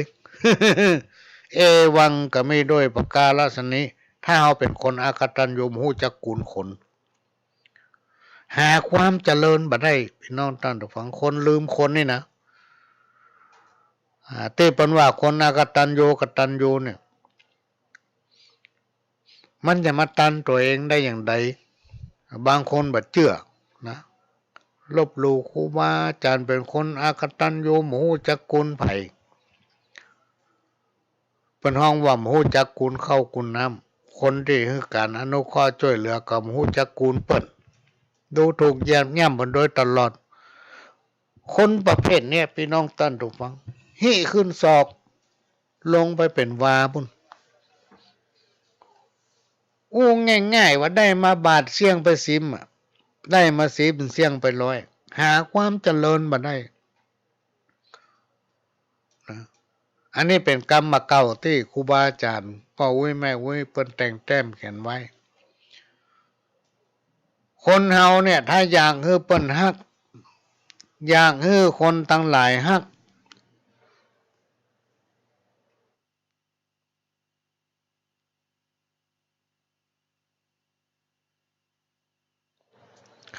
เฮาจะเนี่ยอย่าได้ให้คนทั้งหลายฮักเฮาไปที่ไหนให้มีเมตตาให้เปิ้นฮักอินูให้เปิ้นชอบครูบาอาจารย์ท่านกล่าวไว้ว่า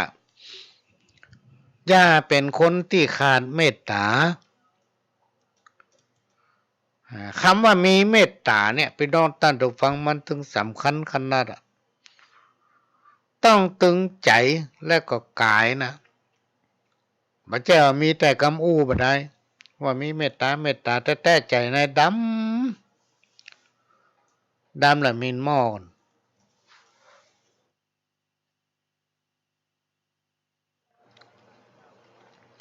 อย่างคือเพิ่นชอบ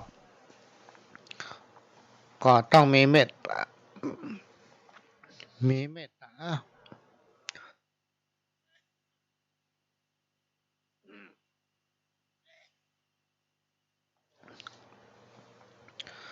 ถ้าอยากมี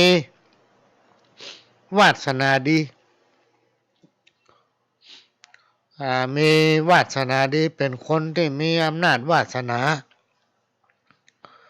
ก็อย่าขาดความยุติธรรม ถ้าอยากเป็นคนดังได้รับความเชื่อถือ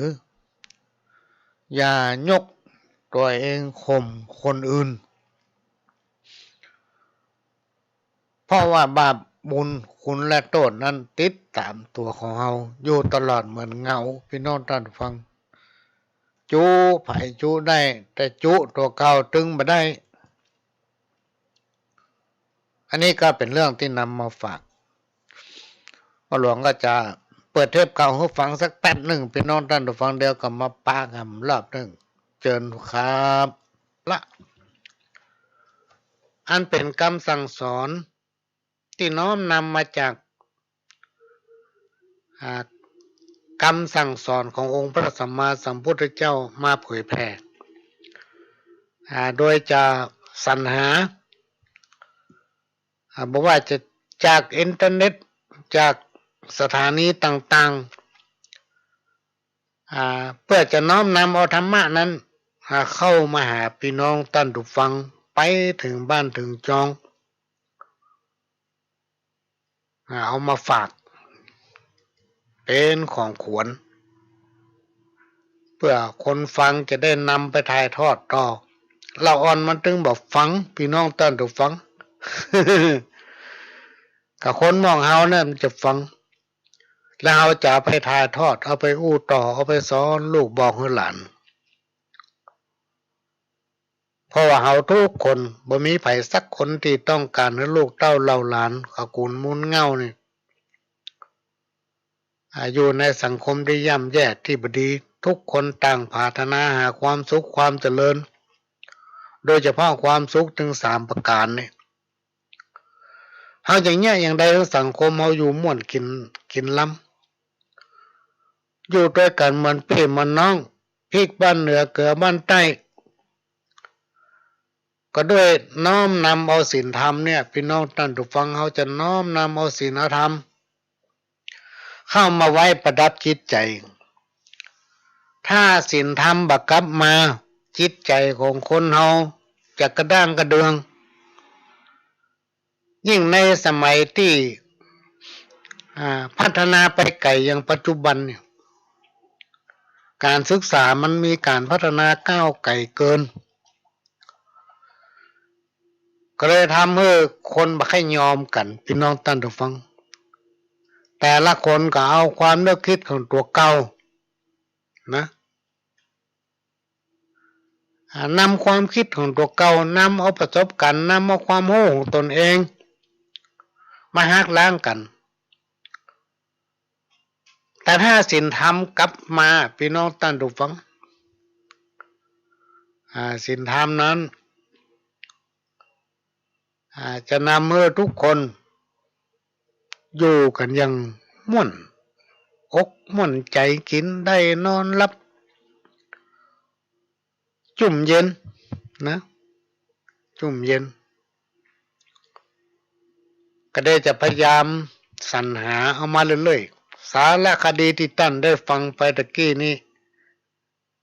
ได้รับทราบจากท่านผู้อำนวยการว่าใจงบประมาณในการจัดทำ10,000 กว่าบาทคุ้มพี่น้องท่านผู้ฟังคุ้มขนาดเลยน่ะ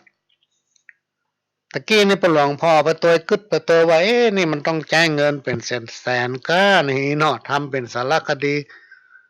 ซึ่งจากประวัติตำนานมาได้แต่งขึ้นมาจากประวัติตำนานของหลวงพ่อพระอภัยสารทะองค์สังฆปาโมทย์หรือว่าสังฆสงฆ์พระสมเด็จสงฆ์ของจังหวัดเชียงใหม่องค์แรกก็ได้จะหามาทำพี่น้องท่านได้ฟังมาให้ฟังว่าวัดไฟเห็นความเป็นมาเป็นไปมันจะใดที่ไปที่มามันเป็นจะใดเนาะก็จะมาออกอาการให้พี่น้องท่านผู้ฟังได้ฟังพี่น้องที่มาเชียงใหม่ก็สามารถไปได้ตั้งประเดี๋ยวมันง่ายพี่น้องท่านผู้ฟัง มันตั้งพิกัดได้ในโทรศัพท์ ว่าวัดไฟเห็นไปทางไหนอยู่ที่ไหนถ้าเอาโมโหก็ถา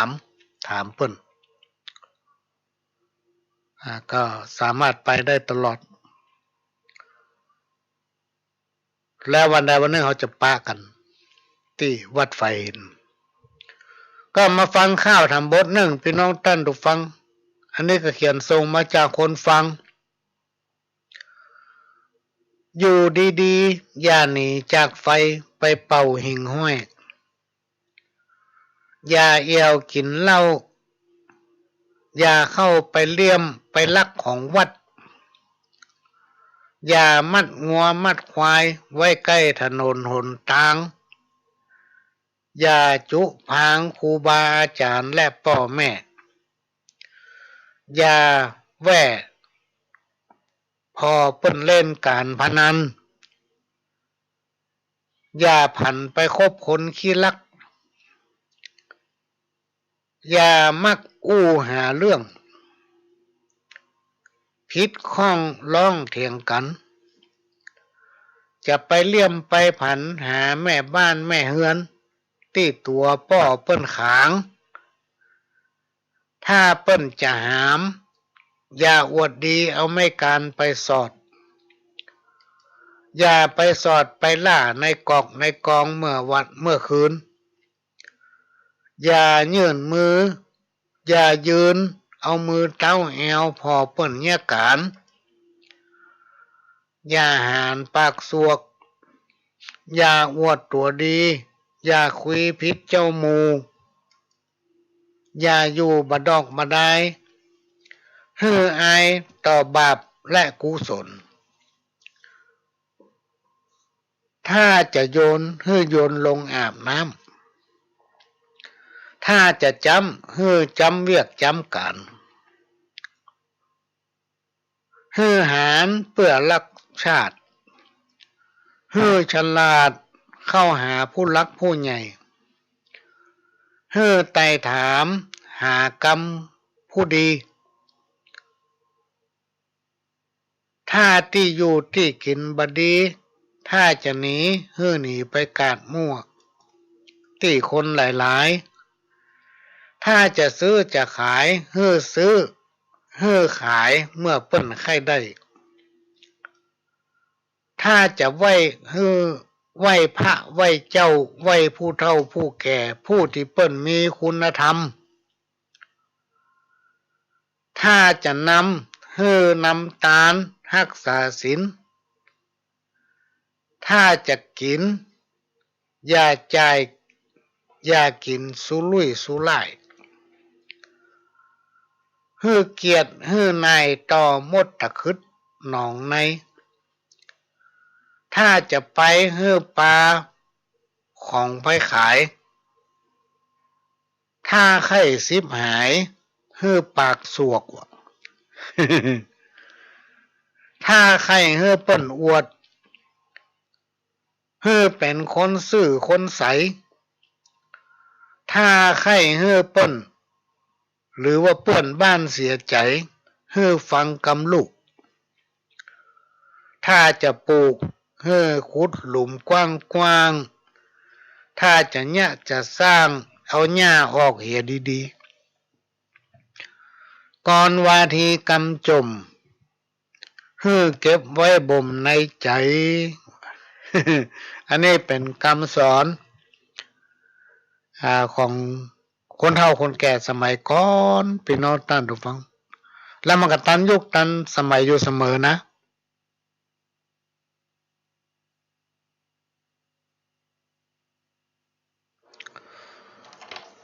มีอยู่กรรมหนึ่งที่เพิ่นบอกว่าถ้าไข้สิบหายเนี่ยมันต้องอย่างสักอย่าง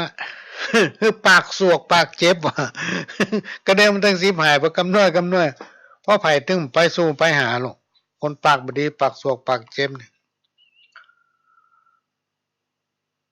อันจะดีบดีเนี่ยอยู่ที่ปากพี่น้องท่านทุกฟังปากเป็นเอกเลขเป็นโทถ้าอู้ดีอู้ม่วนไปที่ไหนเปิ้นก็ชอบ ถ้าปากสวกปากเจ็บไปที่ไหนเปิ้นจ้างขวดได้ปะเพราะมันปากเจ็บ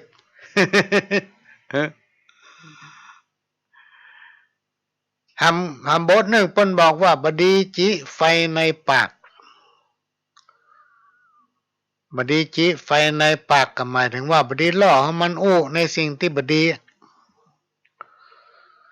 ถากไม้เข้าบ้าน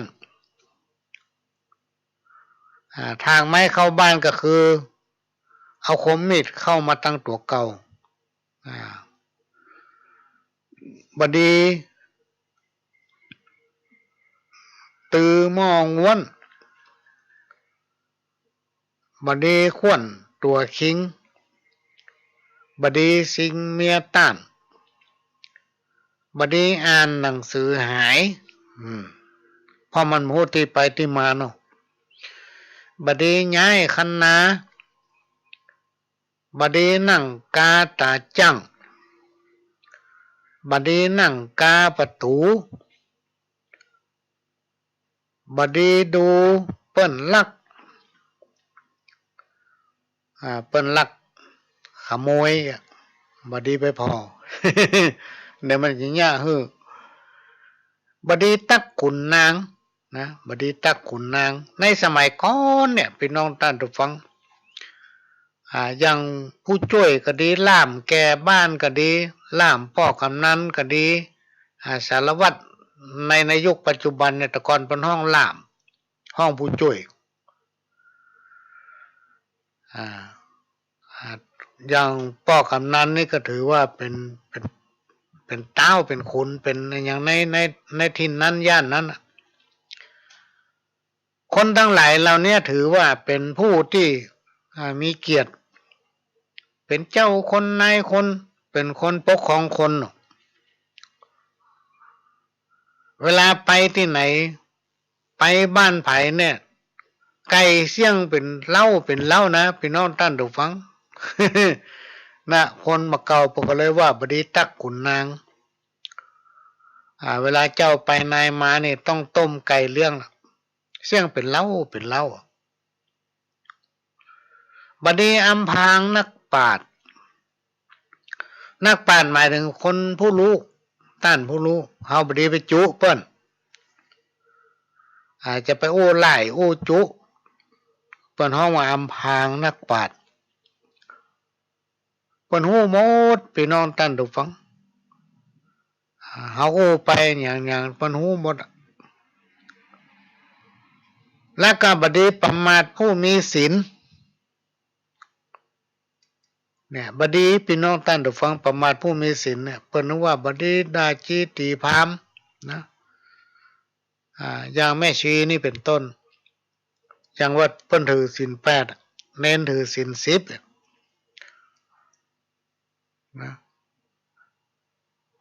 เป็นที่เคารพนับถือเป็นที่ไหว้สาของคนทั้งหลายเปิ้นถึงบอกว่าบดีประมาทผู้มีศีลและก็บดีกินของสังฆะบดีกินของสังฆะก็คือกินในสิ่งที่เปิ้นบ่ได้อนุญาตปงปันบดีกินก่อนตู้พระบดีก็กินก่อนที่เปิ้นจะอนุญาตให้เฮาเป็นบาปนะเป็นบาปพี่น้องท่านผู้ฟัง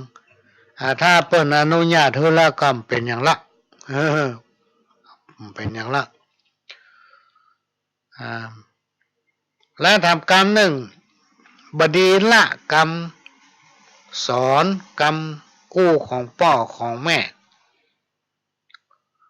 นะเพราะว่าพ่อแม่นั้นเป็นพระเจ้าของลูกเป็นพรหมเป็นเทวดาพ่อแม่เป็นทุกอย่างของลูกเวลาเปิ้นสั่งเปิ้นสอนอะไรอย่างเนี่ยให้จำไว้ในใจเพราะสิ่งบดีพ่อแม่ย่อมมาถ่ายทอดย่อมเอามาอู้กับลูกบดีละคำสอนพ่อแม่แถมประการหนึ่งคนสมัยก่อนนี้เปิ้นถือขนาดพี่น้องท่านผู้ฟังเปิ้นบ่เฮ้อแจ้ผ้าค้างคืน จับใส่ซ้ำคนนี่หาว่ามันหมดดีหรอกน้ำเหือน้ำไข่ขี้ไข่ขี้เปอะขี้เงี้ยที่มันติดอยู่กับผ้ามันจะออกหมดเอาแจ้ข้างคืนไว้โธ่คนตะกอนเพิ่นว่าบดีห้ามแจ้ผ้าข้างคืน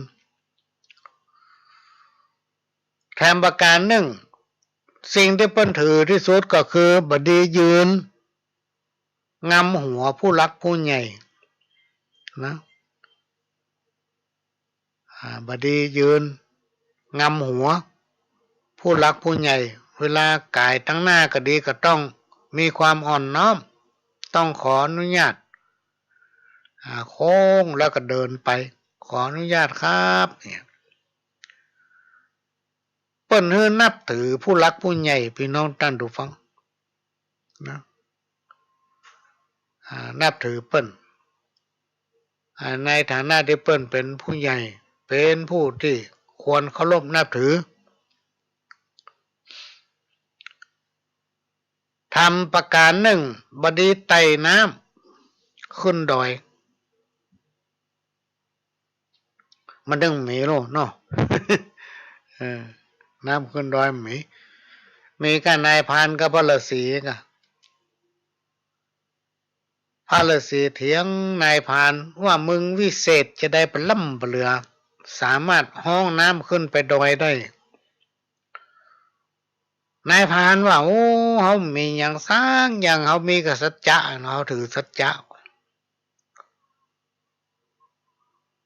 มีวันหนึ่งนายพรานขึ้นไปบนดอยไปปะใส่หมูป่า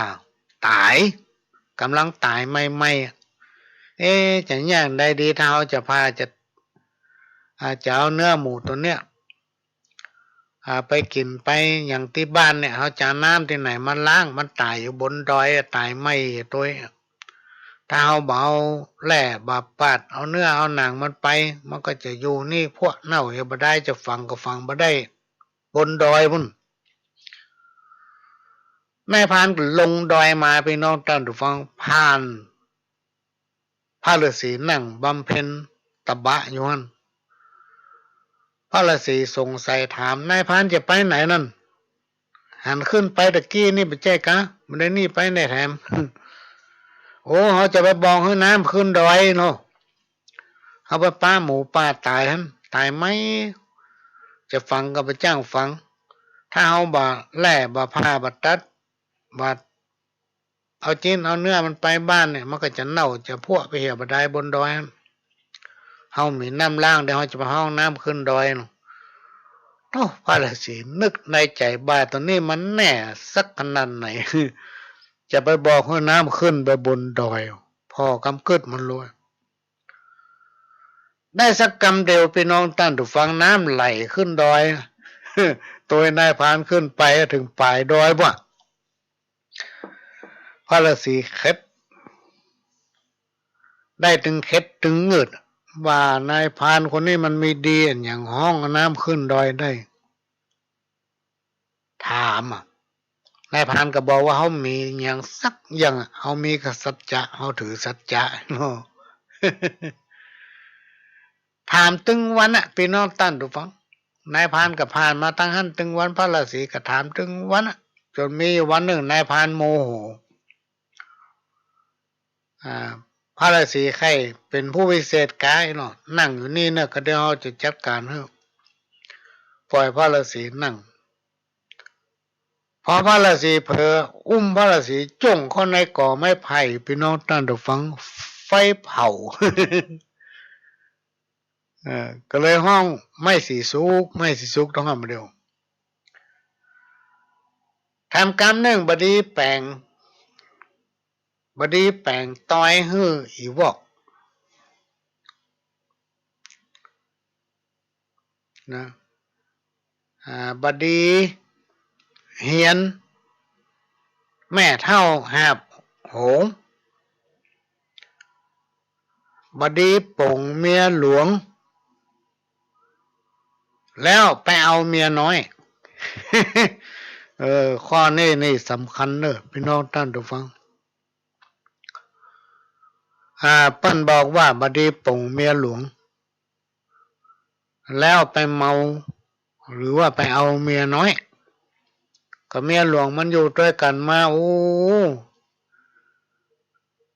เป็นเต้าใดเต้าดีมาละจนหู้อกหู้ใจกันหมดนะเลี้ยงลูกเลี้ยงหลานห้อยตีนเต้าจอนจนพ่อใหญ่มีการศึกษาการไปตกไปเสี่ยงในที่สุดก็ไปปงเนี่ย ไปหาใหม่ตั้งหน้าคนโบราณกรรมเก่าที่เป็นแต่งแต้มเขียนไว้เพิ่นบอกว่าจักต่ำต้อย10 หาย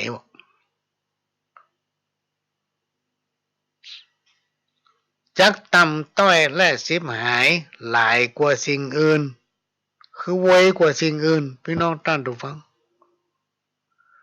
แม้นบ่มีเงินแสนแม้นว่าบ่มีเงินหมื่น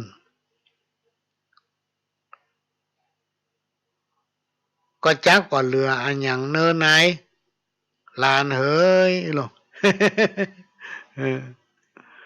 อันนี้คนเฒ่าคนแก่ไปแต่งแต้มเขียนไว้ก็มาอ่านให้ฟังเด้อพี่น้องท่านผู้ฟังทำบทหนึ่งเปิ้นเขียนมาว่ามโนในหัวใจวู่ลุกป่อจักยอมตุกเพื่อลูกบุตรตีเพื่อให้ลูกลักได้อยู่สุขขีเงินทองบ่มีป่อหามาฮื้อขออย่างเดียวลูกจะไปดื้อจะเป็นนักเลงเก่งร้ายพ่อแม่สอนหยังเฮอจำเอาไว้ชีวิตจะได้ตีคากลัวอนาคตลูกมีปัญหาผงข่าวกัญชาสุราน้ำเหล้าอย่าไปสนใจมันเนอลูกเต้าชีวิตของเฮากล้านักอย่าไปมั่วสุมเสพทุนจู้ลัก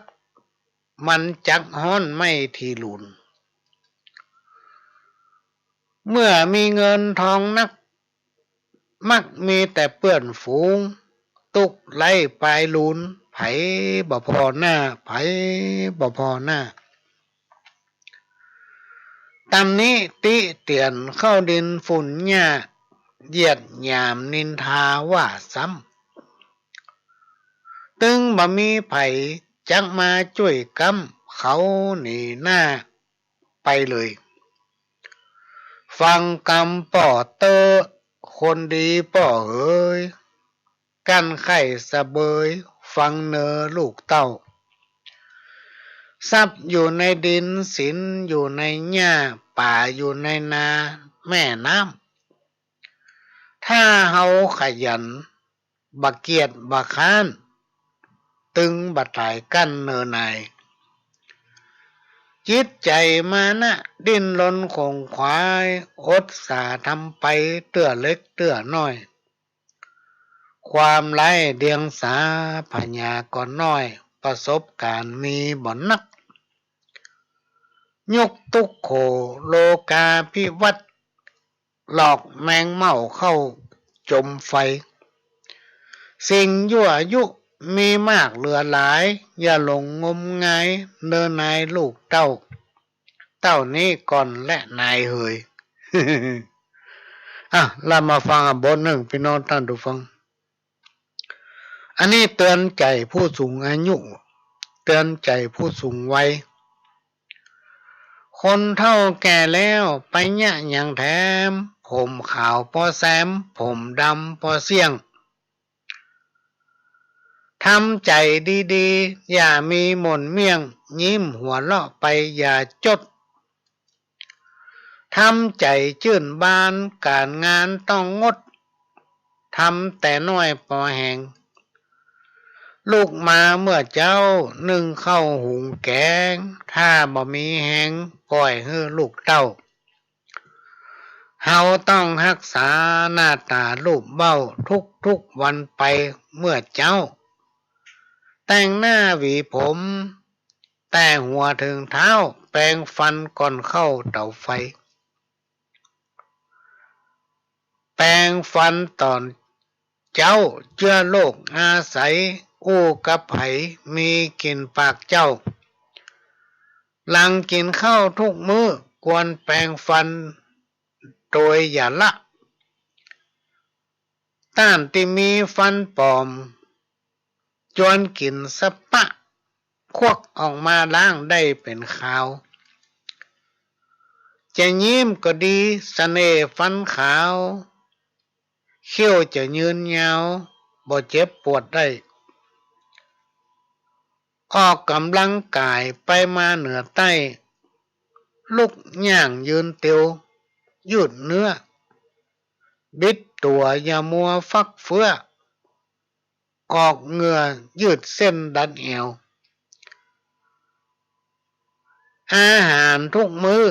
กินแต่ของเหลวหาน้ำมาแตวไว้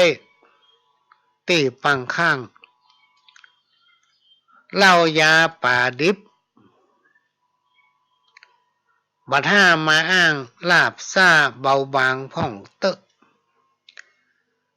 กินจำพวกพักผลไม้เยอะๆยกเว้นพวกอั้นไขมันบุหรี่ก็แล้วเลิกเหมือนกันควรมันระวังเป็นมะเร็งได้เป็นมะเร็งได้ถ้าไผสูบไหนอย่าเข้าไปใกล้โคตรนี่ไวๆหลีกเว้นหาที่โปร่งใสสูดออกซิเจนเลือดจะช่วยเต้นพลังถ่ายอุจจาระอย่าให้ได้ขังเฮาควรระวังถ่ายออกจนได้อย่าให้มักหมมจมอยู่ในไส้เป็นปันละดีอืดท้องให้รักษาตัวอย่าไปมัวล่ำร้องขอปอนเทพเจ้าไปบนมารักษาเนื้อมารักษาตนพระเจ้าเบื้องบนรักษาบ่ได้ ก่อนจักเจ็บเป็นหนาวเย็นเมื่อยไข้ต้องไปโรงพยาบาลจึงพบมันรักษาตัวเพื่อมันจนครบเฮาจักอยู่ได้สบายจะไปเจือยาสุดที่เขามาขายมันจักทำลายชีวิตต่างอ้อมสี่ล้อลดลุเฮายังซ่อมพิจารณาตัวเรื่องนี้เกิดแก่เจ็บตายไผจักหลีกลี่หนีบ่พ้นสักคนเฮ้อมันละนึกกึดถึงแต่กุศลเอื้อเฟื้อต่อคนพี่น้องชาวบ้านเฮ้อรักษาศีลกินตานบะย่านภาวนาตัวหยันละวันโกนวันพระประเพณีวันพระเฮ้อตักบาตรเข้าปูจาเฮ้อมันทำบุญเฮ้อมันระลึกเป็นอนัตตาเข้าวัดเข้าวาจำศีล85จำศีล85เจ็บหลังเจ็บเอวเจ็บแผ่วตั้งหน้าแข้งขามันตึงไหลลดหัวเข้าเท้าปุ่มเอ็นฟูเอ็นกดหมอนวดบีบได้หน้าไหนเอ็นหลวง500เอ็นน้อยปันปลายนวดแล้วสบายหายแต่เนอเจ้าหายแต่เนอเจ้าหมอนวดโบราณประสานกันเข้ากับสมุนไพรโบราณเปิดเลอะใบเป้าปูเลยเฮาเคยจู้เนอตุบห่อผ้าถูพางคนเฒ่าคนแก่แล้วสาบกลิ่นเหม็นสางเนื้อหนังบอบบางเขี้ยวกลางว้ามเข้าขี้หูขี้ตาขี้แห่คนเฒ่าเหม็นคนมาคุยนั่งซิด ลูกหลานห่างเหินจำเริญมิตรนั่งชิดใกล้เหม็นไอคนเฒ่าแก่แล้วเนื้อบ่สดใสชำระเหงื่อไขอาบน้ำทาแป้งต้องมันสาหัวเจ็ดตัวหื้อแห้งเอาแว่นมาแยงพอเตอะเข้าภาวนานั่งสมาธิระลึกรอบด้วยของธรรมคนเฒ่าแก่แล้ววัดตัวประจำอสมเขาทำวัดความดันคนเฒ่าเฮ้อมันไปหาหมออย่ารอโรคเข้าตัดไฟแต่ต้นลมก่อนแล้วก้อยไปหาหมอหมอจะช่วยได้อีกแห่งเฮาเป็นอย่างแต่หมอจักจี้แจงเฮือหายละแวงบ่ใจผีเข้าโรงพยาบาลไหนมีแต่คนเฒ่าเพราะเป็นไม้ใกล้ฝั่งบ่เมินเต้าใดก็จักกาดแก้วลาละลูกเต้าเข้าโหงเงินทองสิ่งทรัพย์ที่ดีปงกระโปงอย่าไปพะวงตายแล้วเอาไปบ่ได้ตายแล้วเอาไปบ่ได้ มันมีแต่หรอกพี่น้องท่านผู้ฟังเนาะอันนี้เปิ้นสอนบอกว่ามันไปหาหมอความดันปะสมอที่ไหนก็คอยน้อยเฮ้ยไอ้เฮ้ยขอวัดความดันให้พ่อให้แม่กำเตอะเนี่ยมันหาพี่น้องท่านผู้ฟังหมอเส้นหมอเอ็นหมอนวดหมออบยายเนี่ยมันถามเปิ้นมันเปิ้นฟังไว้พ่อเป็นนั่นเป็นนี่ป้องกันตัวเก่าให้ก่อนนี่โล ก่อนที่มันจะเป็นอย่างเมื่อเอาป้องกันตัวเก่าแล้วมันยังมีปัญหาอยู่ก็ไปโรงพยาบาลหมอเปิ้นจะได้แถลงการว่าอีป้อยแม่เป็นอันนั้นเนอเป็นอันนี้เนออ่ะ เนี่ยการทำงานก็เหมือนกันพี่น้องท่านผู้ฟังเปิ้นฮักแหงตัวเก่าจะไปเนี่ยเอาจนเกินแหงตัวเองนะมันมีแต่หรอกคนที่สูงอายุแล้วนี่นะแยกกันไปหมดแหงพี่น้องท่านผู้ฟังอ่อนเหนื่อยทำต่อไปถึงมาได้แล้วถ้าเอามันย่างเป็นเรื่องแน่ ต้องย่างพักผ่อนมันหมดแหงมันมีแต่พี่น้องท่านผู้ฟังเรื่องนี้เพราะฉะนั้นก็จะต้องรักษาสุขภาพมันอาบน้ำยิ่งอายุนักไปเนี่ยเพื่อให้มันอาบน้ำอุ่นเนอะจะไปอาบน้ำเย็นก็เด้จะนอกก็ได้เป็นเกลียวตาย อาบน้ำอุ่นมันอาบน้ำชำระร่างกายให้สะอาดถ้ามีแป้งมีอย่างก็ใส่เข้าไปจะไปให้มีกลิ่นจะไปให้ละอ่อนเขาว่าเหม็นกินคนเฮาเนี่ยทำบทหนึ่งพี่น้องท่านผู้ฟังจดและลาบหาบไปบัดได้แน่ได้แต่ต้นทุนบุญกุศลทิ้งสมบัติของตนไว้ให้ปวงชนร่างของตนเขาก็เอาไปเผาไฟอันนี้จังสังขารมาลงที่สุดยุดเคลื่อนไหวเมื่อหมดหวังครั้งสุดท้ายมหาใจดินน้ำลมไฟก็สิ้นตามนอนตัวแข็งแสนสลดมาหมดชีพเข้าตาสังใส่หีบ4 คนหามสู้พระเจ้าสิ้นเจือเหลือแต่น้ำไผจะโตยเฮาไปก็เปล่าเลยอันนี้จังสังขารเฮาก็เต้านี้เมื่อหมดลมแล้วบ่มีสิ่งซึ่งความหมายวิญญาณรับดับจากไปกายยุดวุ่นวายทุกสิ่งนอนนิ่งเมื่อชีวิตเฮามีลมอยู่จงรีบเร่งสู่ สู้สินทานมันทำบุญนั่งภาวนาหัดเฮอเกยอย่าละเลยความดีทุกวี่วันเมื่อสิ้นลมจิตภาคจากโลกนี้จะได้ปาเอาความดีไปสวงสวรรค์อย่าทำบาปน้อยนิดให้ติดพันเพราะว่าบาปนั้นจะเป็นเงาตามเฮาไปสู่อเวจีที่มืดมิดสุดที่ภัยจะติดตามช่วยเฮาได้ต้องทนทุกข์สยดสยองในกองไฟ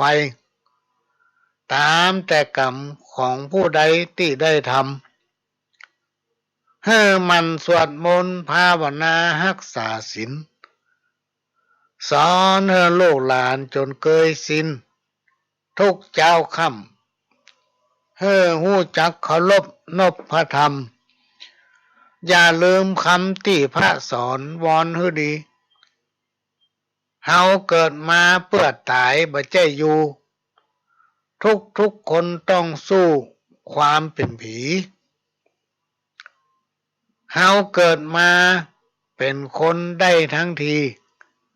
ควรจะสร้างความดีติดตัวไปจะได้เป็นสุขบ่ทุกข์ยากบ่ลำบากเมื่อมาเกิดใหม่ภัยทำดีสุขแต่แน่แก่ใจภัยตำบดีทุกข์ร้ายมาถึงตน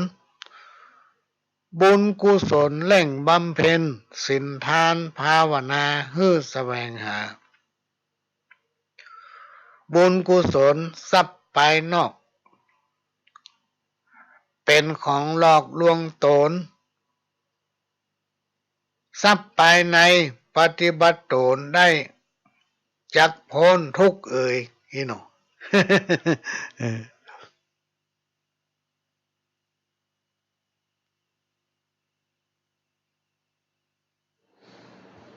ก็ผ่านไปพี่น้องท่านผู้ฟัง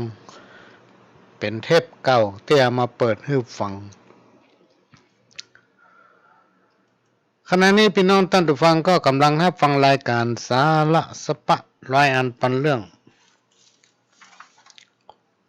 จากทางสถานีวิทยุกระจายเสียงพระพุทธศาสนาแห่งชาติและสังคมขึ้นเพื่อการศึกษาพระพุทธศาสนาและวัฒนธรรม FM 104.50 เมกะเฮิรตซ์วัดไฟหินวัดไฟหิน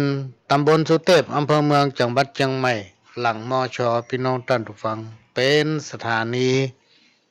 ของพี่น้องคนฟังศรัทธาเจ้าพุทธเฮาทุกคนทุกท่านเป็นเจ้าของที่เฮาจะต้องช่วยกันทนุบำรุงพี่น้องท่านผู้ฟังช่วยกันทนุบำรุงสถานีวิทยุของวัดไฟหินนั้นนำเอารายการสาระเกี่ยวกับธรรมะหัวข้อธรรมะเข้าถึงบ้านถึงจอง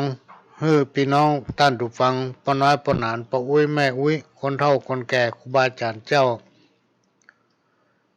ได้นำมาถ่ายทอดได้นำมาแถลงชี้แจงให้พี่น้องท่านผู้ฟังได้รับฟังกันก็พยายามสรรหาเอารายการที่สุดยอดพี่น้องท่านผู้ฟังมาออกอากาศและก็ได้รับการอนุเคราะห์เมตตาจากท่านผู้อำนวยการสถานีวิทยุล้านนาเชียงใหม่ซึ่งตั้งอยู่ที่ตำบลช้างเผือกอำเภอเมืองจังหวัดเชียงใหม่ก็ได้ให้การอนุเคราะห์เมตตานำเอาเสียงรายการนี้เผยแพร่สู่พี่น้องท่านผู้ฟังแถมสถานีหนึ่งและก็สถานีวิทยุพัฒนาคุณภาพชีวิต FM 92.25 วัดหลวงประแดงมหาวิหารโดยท่านผู้อำนวยการสถานีวิทยุ FM 98.75 คลื่นธรรมะของชุมชนวัดห้วยตองซักตำบลขวางเปาอำเภอจำตองจังหวัดเชียงใหม่สถานีวิทยุมนต์เสียงธรรม 106.25 วัดบูพารามอำเภอแม่แจ่มจังหวัดเชียงใหม่ พี่น้องท่านผู้ฟังก็สามารถรับฟังรายการนี้ได้พร้อมกันถึง5 สถานีตั้งแต่เวลา 4 โมงถึง 6 โมงแมลงดำเนินรายการโดยก้าวกับผมพ่อหลวงสว่างธาตุอินจันทร์ประธานเครือข่ายกองทุนแม่ของแผ่นดินจังหวัดเชียงใหม่และ8 จังหวัดภาคเหนือรองประธานศูนย์ประสานงานกองทุนแม่ของแผ่นดินแห่งชาติประธานคณะที่ปรึกษาผู้ตรวจราชการภาคประชาชนจังหวัดเชียงใหม่ด้านต่างๆก็มาพบปะพี่น้องท่านผู้ฟังนำเอาสาระสปะมาเล่าโอ้สู่กันฟังเป็นรายการที่นำเอาประสบการณ์เป็นรายการที่นำเอาสาระที่จดจำจากเถระครูบาอาจารย์ก็มาเล่ามาโอ้สู่กันฟังเป็นการแลกเปลี่ยนเรียนรู้พี่น้องท่านผู้ฟังวันนี้ก็ตั้งใจตามคำขอว่าจะเอาประวัติของหลวงพ่อนั่นเจ้าคุณพระอภัยสารทะพระปฐมสังฆะองค์แรกของล้านนานเมืองเหนือเฮานี่ให้พี่น้องท่านผู้ฟังได้ฟังกันกระเดียวสักกำคนเฮาทุกคนพี่น้องท่านผู้ฟังเกิดมาพร้อมกับกรรมเป็นกรรมที่เฮาได้กระทำไว้ตั้งแต่อดีตชาติปางก่อนไม่ว่าจะเป็นกรรมดีกรรมบดีกรรมที่เกิดจากกายวาจาและใจของเฮาเป็นกรรมที่บ่สามารถกำจัดให้หมดเสี้ยงไปได้แต่สามารถทำให้บรรเทาเบาบางลงได้พี่น้องท่านผู้ฟังหากปฏิบัติตนเป็นคนดีประพฤติแต่ในสิ่งที่ดีๆหลีกเลี่ยงการกระทำความบดีครูบาอาจารย์ท่านได้กล่าวถึงโทษของคนพาลไว้ว่าคนพาลนั้นจัดอยู่ในประเภทของคนอัปปมงคลอยู่ที่ไหนก็หาความเจริญบ่ได้เพราะอุปนิสัยของคนพาลนั้นมักจะชอบสร้างแต่เรื่องสร้างแต่ความเดือดร้อนอุปนิสัยของคนพาลนั้นลืมคุณคนลืมคนเนี่ยพี่น้องท่านผู้ฟังแม้นว่าอาจจะทำอะไรอย่างก็บ่เจริญและก็มักจะมีอุปนิสัยเอาตัวรอดอยู่ตลอดคนประเภทนี้พอมหันสิ่งที่บดีเนี่ยมันพอมหันเป็นผู้ที่มักเอาเปรียบคิดจะกินก้าของเปิ้นกินแล้วก็ลืมอยากในจิตสำนึกหรือว่าในจิตใจของเขานั้นมีแต่ความริษยาอาฆาตมาดร้ายชอบข่มเหงยกตัวเองไปข่มต้านโอ้อวดประมาทในลาภสักการะดูถูกบ่ฮู้จักค่าและความสำคัญของสิ่งที่ตนเองได้รับเป็นผู้ที่มักจะลบหลู่บุญคุณของท่านอยู่เสมอวันนี่คิดกล้าจะเอาประโยชน์ใส่ตัวเองครูบาอาจารย์เลยกล่าวว่าคนพาลนั้นจักหาความเจริญบ่ได้ทุกข์และภัยตั้งหลายจักไหลเข้ามาหาตนจักได้รับแต่ความทุกข์ถึงกายและจิตใจอยู่ตลอดหาความสำเร็จในชีวิตบ่ได้เลยก่อนที่จะฟังจะมาฝากกรรมเก่าหามสักสองข้อกรรมเก่าอันแรกห้อมหนูไตห้อมในเตียวมีความหมายว่าคนเฮาต่างคนต่างทำไปตามหน้าที่ของไผของมันไผมีหน้าที่อันยังก็ทำหน้าที่อันนั้นดีรวมก็คือทำหน้าที่ของตนเองในความรับผิดชอบของตนเองให้ดีที่สุดกรรมเก่าทำกรรมหนึ่งเอาดีใส่ตัว เอาความบดีให้คนอื่นมีความหมายว่า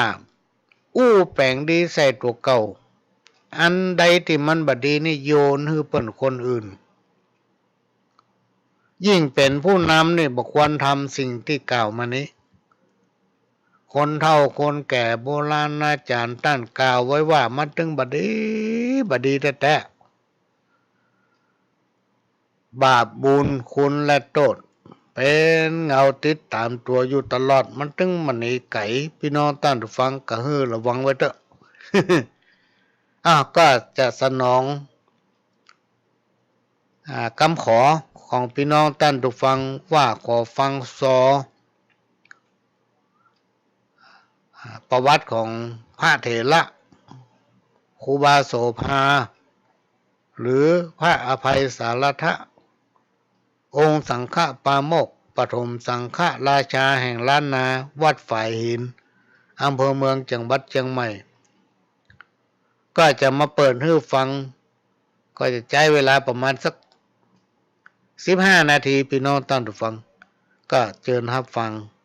ครับ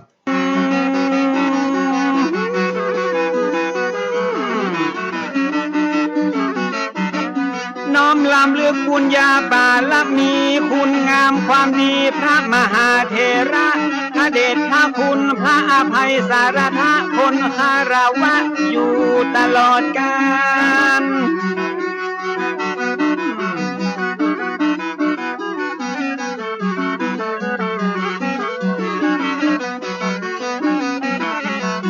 เจ้าเฮ้ยกราบครูบาตนผู้ยิ่งใหญ่และอยู่ในใจของเราสังฆะครูบาโสภาพระอภัยสารทะน้อมการวะคุณงามความดีถึงแม้ท่านจะมรณภาพไปเมินขนาด179 ปีเป็นดวงดาวที่แผ่วพราวสีงดงามบ่มีวันล่นจากฟ้า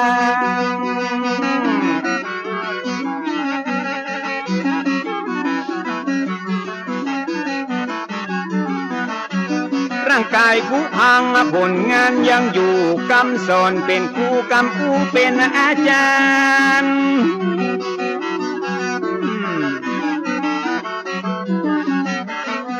ไปนะชีวิตคนเฮามนุษย์บ่ได้สิ้นสุดก็เพียงแค่ความตายก็ว่าความดีมันบ่สูญสลายไปกับร่างกายยิ่งใจเฮานั้นยิ่งเมินก็ยิ่งเทวีคุณงามความดียืนยงคงมันเหมือนท่านครูบาผู้อดทนอดกลั้นต่อสู้ฝ่าฟันผ่านมาได้ต่อสู้เพื่อเราสังฆะเสียสละเพื่อพระศาสนาปัดเป่าปกป้องเมื่อมีภัยมาประมุขสังฆาล้านนาก่อนขอน้อมสะดุดีสิทธมุนีผู้มีบทบาทนี่แหละน้อสาธุน้อม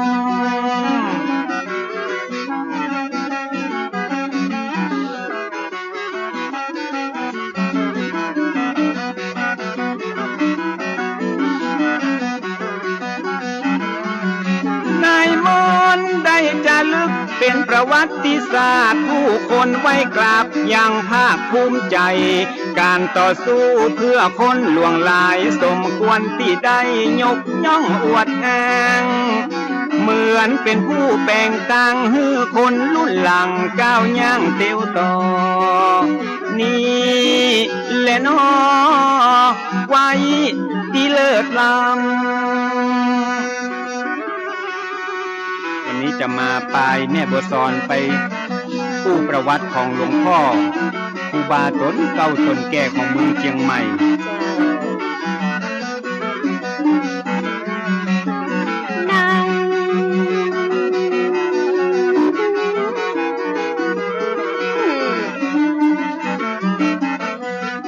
ประวัติศาสตร์ล้านนาจะลึกอ่านแล้วหูสึกและภูมิใจอย่างยิ่งต้นไม้จะห้อมเพราะมีการมีกิ่งจะเชื่อกะที่มายอมวิ่งหนีซื้อ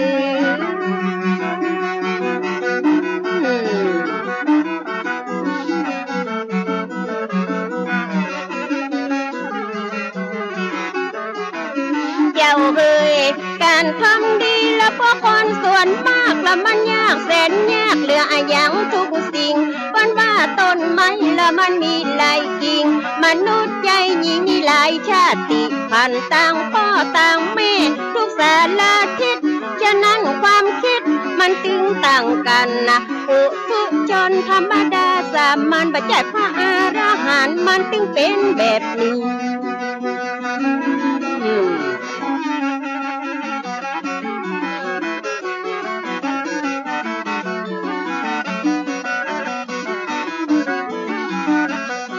ด้านครูบาต่อสู้ดิ้นรนมุ่งมั่นอดทนเพื่อศาสนา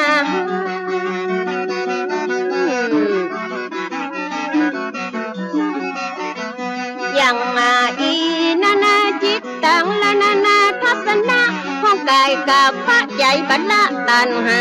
มีโลกกดหลงอยู่ตลอดเวลาโยมจะนำพาเราไปสู่ความขัดแย้งบอกว่าไปนอกบอกว่าไปในหาเรื่องใส่ไฟคอยจะกันเก่งเปิ้นว่ามาแล้วมันหันตรงเฮงปล่อยมันเห่าสุดวันสุดคืนเหมือนพาพุทธขาดไปก้มละผู้บาแล้วก็พร้อมเอามาโตปิดเพนคืนตุเจ้าสั่งทานและถ้าบ่มียุดยืนและศรัทธาแตกตื่นแยกกันกาบไฟตัดบัวยังเหลือเยื่อใยทิศต่างไปเตะใหญ่ได้เตะนี่เลยน้องยายเลยน้อง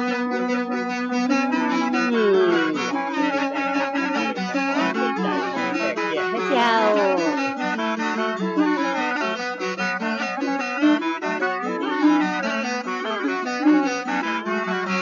นายมนครูบามีจุดยืนและว่าสิทธาคตย่อมบักโคตและบอกว่าคือไผ่มันขึ้นอยู่กับความเชื่อและจิตใจไผ่จะเลื่อมใสฝ่ายใดก็ได้ขอได้เป็นคนไทยมีรัตนะไตนั้นเป็นที่ปึงนี่เลยน้อไว้เลยน้อ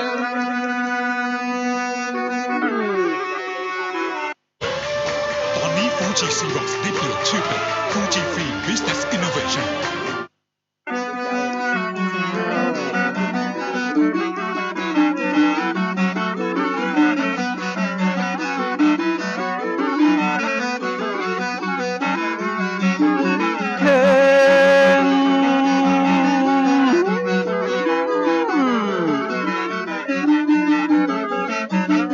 ความแตกแยกเป็นเรื่องธรรมดาต้องมีปัญญาคอยมากำกับแยกผิดแยกถูกนั่งนับนอนนับทิฏฐิบ่ดับก็ต่างคนต่างแท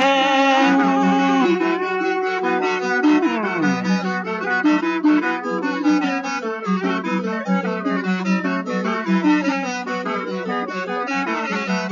แจ่มแจ้งความขัดแย้งเกิดได้ทุกเวลาต้องมีปัญญาเป็นตัวกำกับต่างฝ่ายต่างถอยตั้งนึกนอนนับต้องยอมรับพร้อมฮืออภัยครูบาได้ทำไว้เป็นแบบอย่างครูบาได้สร้างเพื่อพระสงฆ์ทั้งหลายได้ชี้แจงฮือคนเข้าใจได้อธิบายฮือคนได้ฮู้หลวงปู่ได้ชี้แจงเนาะ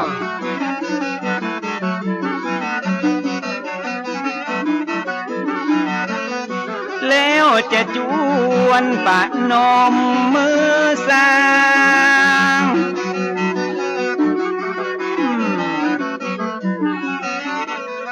ครูบาโสภาผู้ดูแลศาสนามาเมื่อ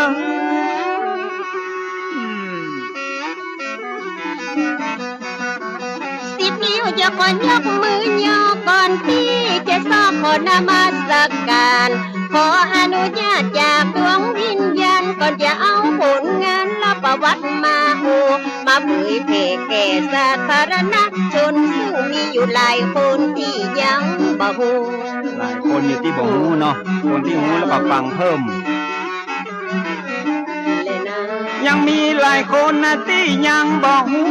ยังมีหลายผู้ก็ที่ยังสงสัย40,000บัวซ้อนมาขอถวายมาซอขยายฮือพระสงฆ์องค์เจ้าตลอดจนถึงศรัทธาญาติโยมบ่ใจกำลมที่จะอมมาเล่าเป็นเรื่องจริงตั้งแต่ปลายฮอดเก้ามาฮือหมู่เฮาได้อย่าฟังเป็นจะได้บ่ฮู้น้อ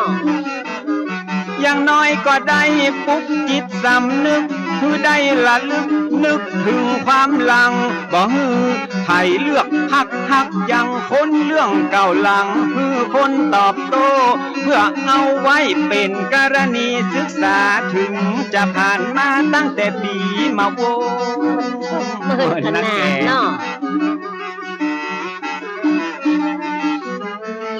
เรื่องเก่าละ7พระเจ้าขาคู่ที่จะเลือกเอามาอูละสาระเก่งสารเรียกหาบใดละบ่มีไม่การมาบ่มีอ่านบ่ต้องเอามาอวดเปิ้นว่าเขาละมันสุกในไหละบ่ได้สุกในละตากาซาหวดบอกตุเจ้าไข่ซิดละหมอกขยมไข่บวชติ้งบ่เอามาอวด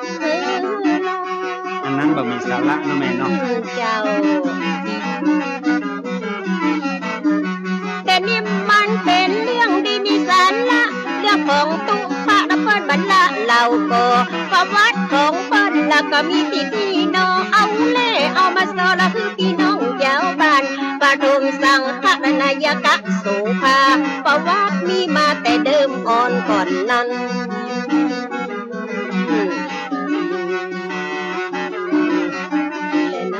ประวัติมีมาแต่เดิมอ่อนก่อนนั้นตามที่ได้อ่านจากในหนังสือว่ามีผัวเมียคนที่น่านับถือไผก็เล่าลืออวดอ้างกันหมดผัวชื่อว่าป้อนานอินตะเคยบวชเป็นพระใจสะอาดหมดจดเมียชื่อสอนใจบ่หอนกดบ้านอยู่ตั้งวันตกงาของงาเวียงเมียเปิดกับเจ้าบัวซอนที่จะนอกกับเจ้าบัวซอนนี้นะเจ้า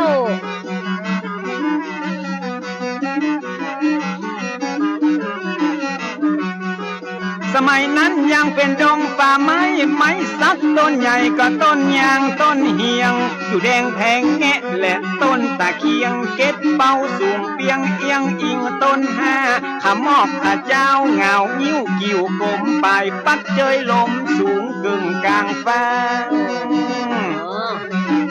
จีมและนาวันนั้นมีเมียหนุ่มละประมาณอุ้มต้องละวันนิ้วฟ้าห้องละมืดฟ้าบดฝนผู้ซักหัวควายคอยตามป่าดงพี่ควายไหวลงละเข้าเล่งเข้าบ้านเป็นที่หน้าแปลกประหลาดหัวใจต่างกระสงสัยว่าเป็นอย่างอัน10 ปี20 ปีและที่ผ่านมานั้นเหตุการณ์อย่างอันบ่เคยมีเกิดเหตุการณ์อัศจรรย์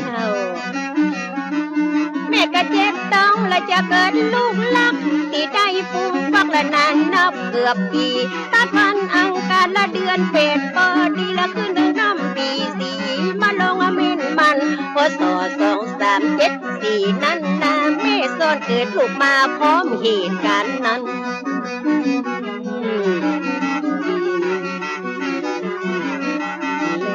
ใกล้แจ้งก่อนหันแสงสุริยะก็ป้อนานอินตั้งแม่สอนดีใจได้ลูกฮักดีเป็นป้อใจตั้งชื่อว่าควายเป็นมังคละร่างกายแข็งแรงครบ32ผิวพรรณพดผ่องบ่มีไฟกากะเจริญไวบ่มีภัยโลคะช่วยงานสับปะยางอันละอ่อนหูกำเนาะเต้นตีนเต้นมือบอกว่าถือว่าติ้วถึงตัวน้อยนิ้วกำแผ่วซิวแผ่วควานหับน้ำโบลัวกวาดเฮือนเตือนจานห้องใจเนี่ยการเมื่อคืนตันเมื่อวันใดบ่ได้บังคับ บ่ได้วอนขอบ่ต้องได้รอฮือพ่อแม่ห้องใจจิมและน้อง เด็กชายควายละอยู่กับพ่อแม่คอยเฝ้าดูแลและสุขสันต์หันษา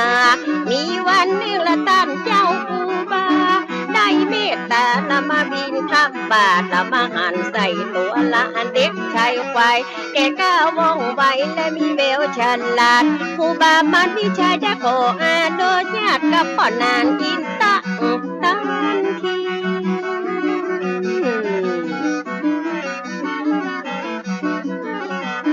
เอาไปเป็นละขยอมละห้ำเฮียนเขียนอ่านฝึกฝนสันดานกอมเก่าคัดสีคือได้เป็นละคนเก่งคนดีที่วัดไฟหิละใจนิ่มเตียงมันอยู่กับคนใบเหมือนผ้าไม้ตัดดาบอยู่กับคนมีพญาจะมีวิชาหลายลำ คำตกน้ำบ่ห่อนเป็นหินเนาะอยู่กับคนนะผ่านพาไปหาพิษอยู่กับบัณฑิตพาไปหาผลอยู่กับครูบาได้ศึกษาฝึกฝนมุ่งมันอดทนจนอายุ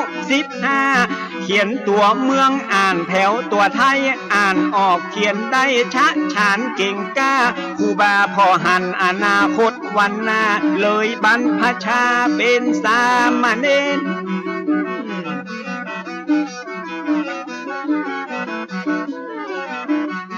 สู่ร่มเงาผ้ากาสาวาพัดท่องมนต์ทำวัดเคร่งครัดตามเกณฑ์พยัญชนะ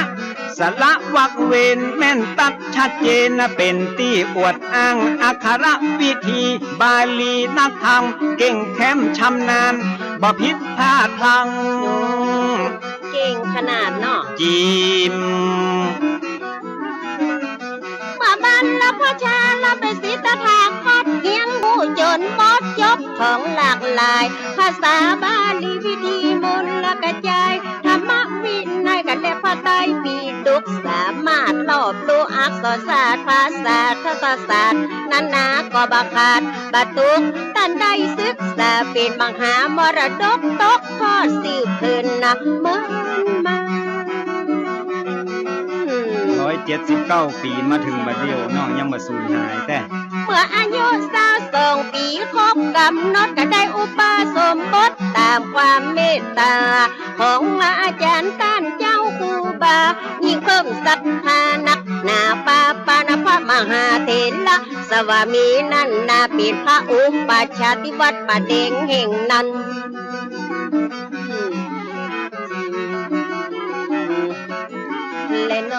ได้เจ้าอาวาสวัดป่าแพ่งเมตตามาเป็นกรรมวาจาจารย์วัดไฟหินเป็นอนุสาวนาจารย์ได้ฉายางามว่าโสภาภิกขุได้ศึกษากะเฮียนต่อเพิ่มเติมจากของเก่าเดิมมาจากเนนฮอดตุเฮียนแตกหานสำเร็จล่วงลุเป็นที่น่าสาธุยินนาดี